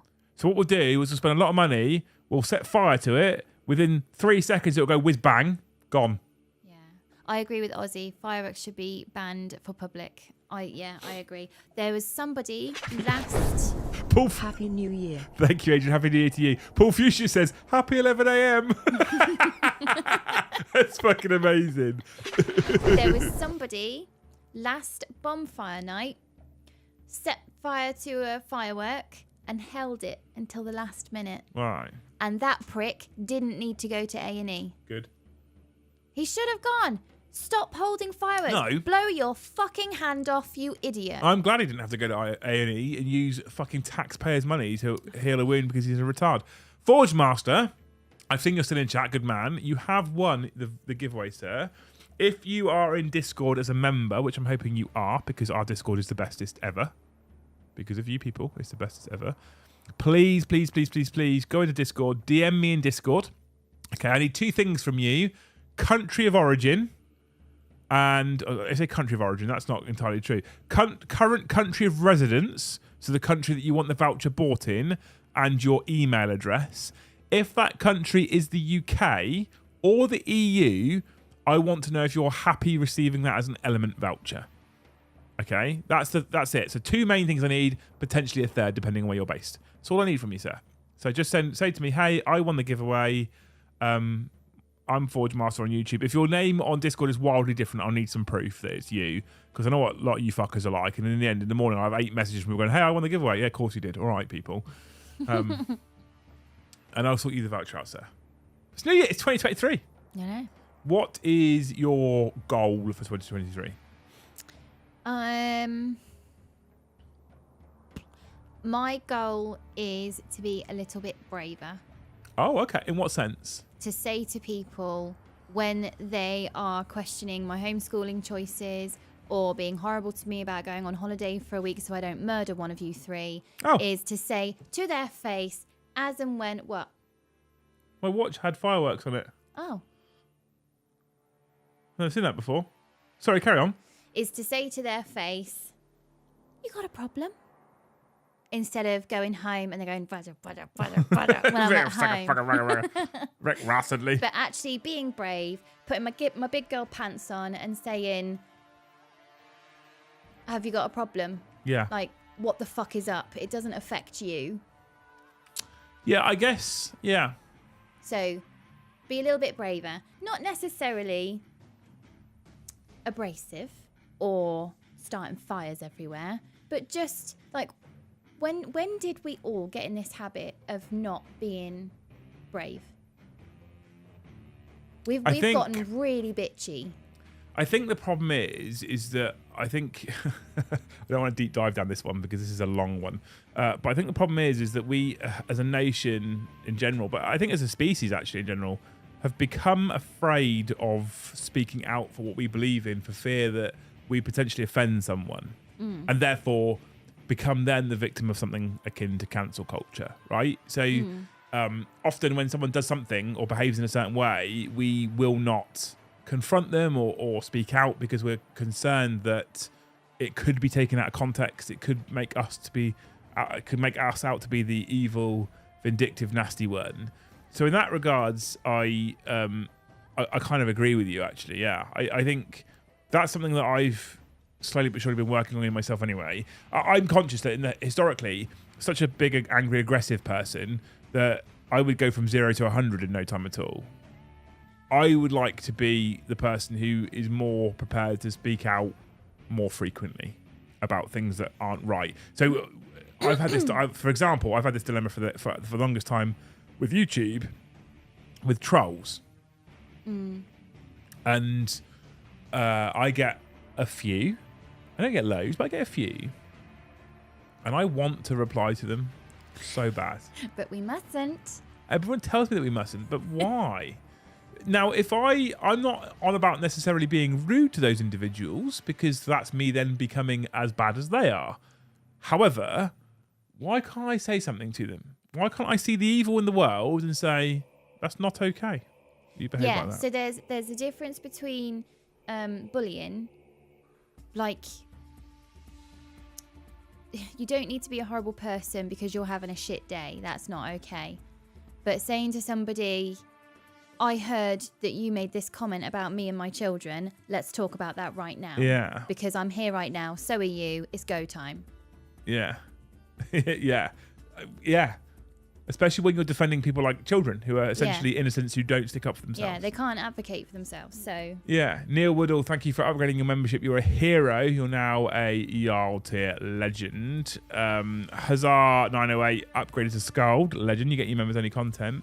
Tango Regard then says, oh my god, I've just seen Mikey's hair. I'm now broken as a human. I told you. I did tell you. I did tell you, didn't I? I start a new job in 3 weeks, says Soil 5. Good man. Nice. As an Aussie saying on how to respond to those kinds of people, it's get fucked cunt. Yeah, the thing is, though, I like that Aussie saying. I use it a lot, genuinely, and then people tell me I'm wrong, don't they? What's that? The Aussie saying. What's to that? respond to people that are like trolls. The Aussie saying is get fucked cunt. I feel like deep down I'm probably like 80% Australian. No. Why not? Why not? Because no. Aistin, it's go time. My gosh, is Luce a thug? Rambo says, I'm going to become a dad this year. Congratulations, Rambo. I know is it February that the little one's due? I think it is. I remember him saying at Great Hall Gathering. The issue is that trolls are looking for a sponsor. As soon as you reply to them, they've won. Like, just responding to you then, Eddie, because you're a troll, right? Drones are cool in London. Oh, there was a thing, wasn't there? They did a, the fireworks this year was supposed to be a tribute to the Queen. It'd be interesting to see what they look like. Oh, okay. Although I hate fireworks. I don't understand them. Let's spend thousands and thousands of pounds on exploding money. Happy New Year, Custodes, Custodes, Custodes, Custodes. She kind of slowed down towards the end. Did you hear that? The Don't Feed the Trolls thing is based on the concept that they are doing it for attention. Well, they are doing it for attention, and I'm sometimes quite happy to give it to them. Don't forget, tell the chat to like the stream. Like this, Raven. Dutch. I should call you Dutch. I prefer calling you Dutch. See, I feel like I should call him Dutchy. Because when it's a nickname, you have to put... the E on the end. Yeah, it has to, like Smithy or whatever. Yeah, like Eddie, like Bellendy. Yeah. You're a bit soft to be an Aussie. Fuck you, Paul. Jesus. Those criminals from the colony with their colourful words. New projects for 2023. Hang on. Luce, you still upset about York chivalry? Right, I feel I should probably add information to this. So my holiday to York, I had 2 lunch times, 1 shoe shopping and 1 dinner time interrupted by people who were uncomfortable that I was unchaperoned and eating alone. There was one guy in the Guy Fawkes pub who was genuinely uncomfortable that my husband was not running late and that I was eating by myself completely alone. Really felt uncomfortable. You'd left me on my own. How dare I? How dare I leave you as a grown woman to live by yourself? And the shoe shopping guy held the other shoe, so I couldn't run off with them, obviously. But then when I sort of put my other boots back on and cleared my throat to say, yes, I'd need the other one, I'd like to pay for the pair of shoes, he looked around the marketplace like, where is your husband? Who's carrying your bag? Who's paying for it? Who's paying for it? And when I said, no, it's just me, I'd like to pay for the shoes, please.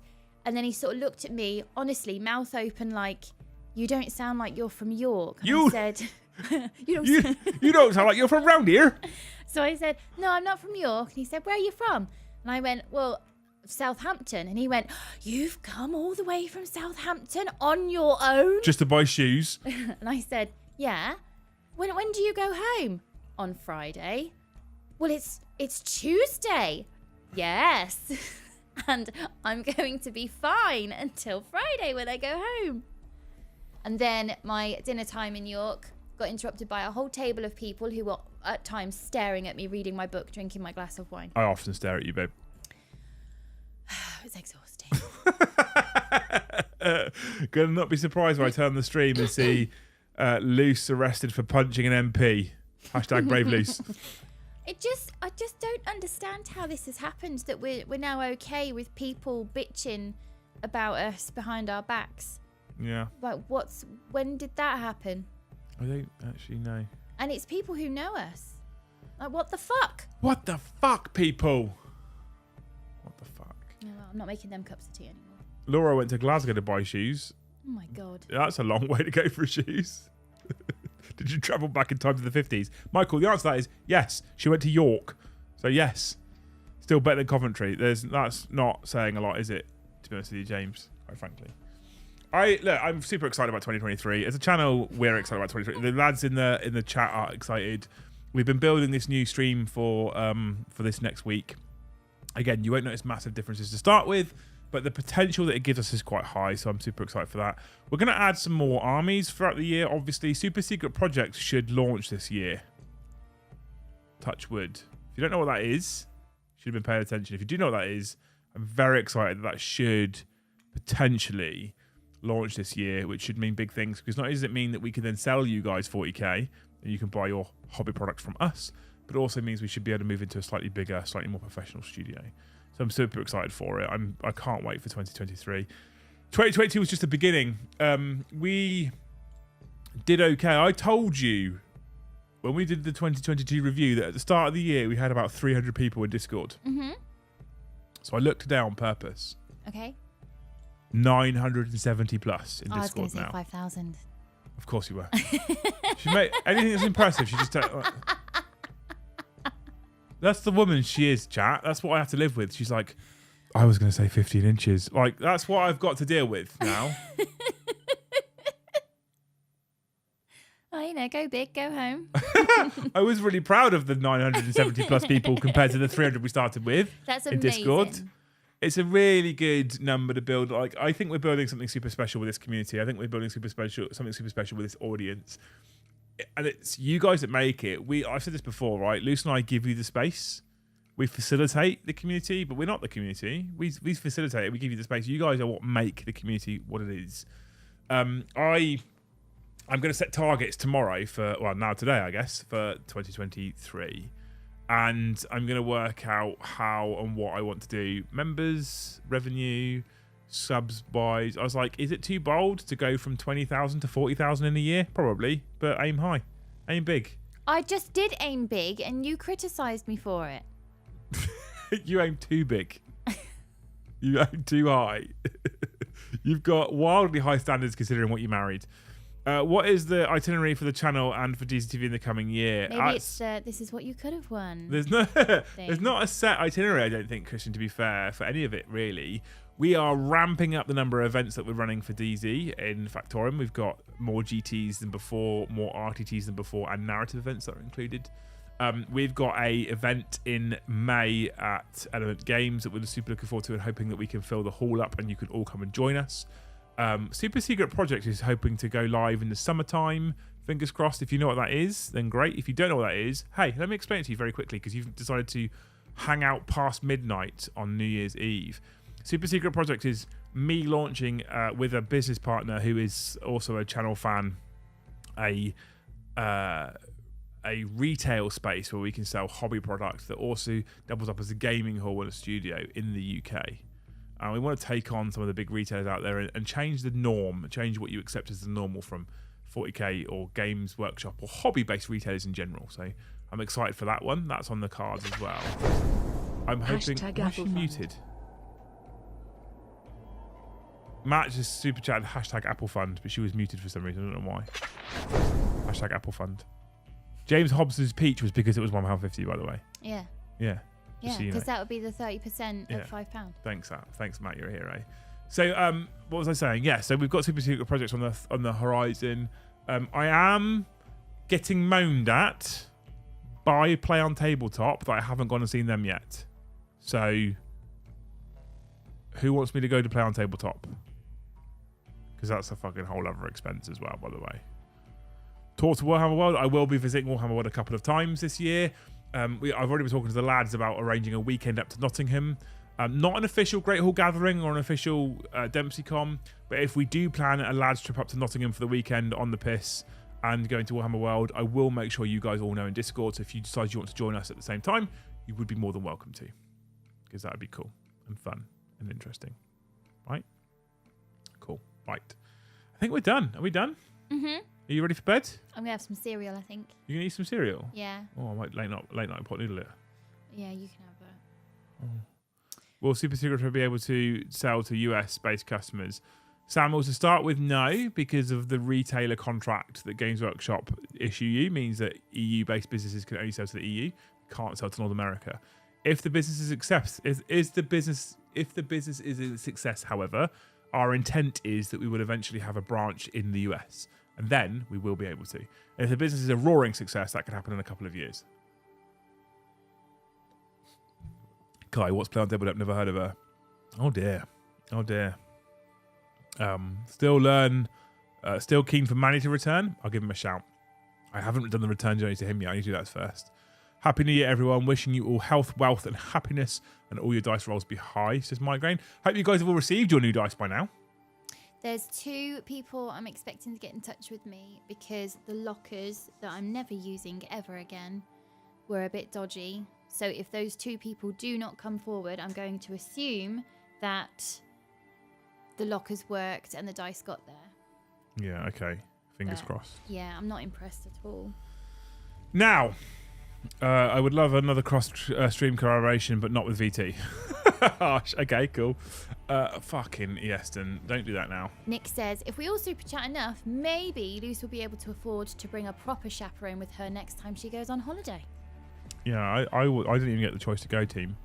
She said she didn't want me, basically. I'm pretty sure I did say, do you want to come with me? And you went, no, I'd rather die. I never received my stickers with the order. The only people that got stickers with their dice order, Lehman Russ, was the people who ordered the very first batch of dice. Templar Crusader Squad Paint Fund. Thanks, Easton. That's going to cost me a fucking fortune, and it's your fault. And I'm not sad. I'm just disappointed. I'm not actually sad or disappointed. It's just going to cost me a fortune. But they are... Have you guys seen them? I don't know if you... Hang on. Look at these, right? Are you ready? I don't know if you can... Look at that beauty. That's an C Studios job, that. Hang on.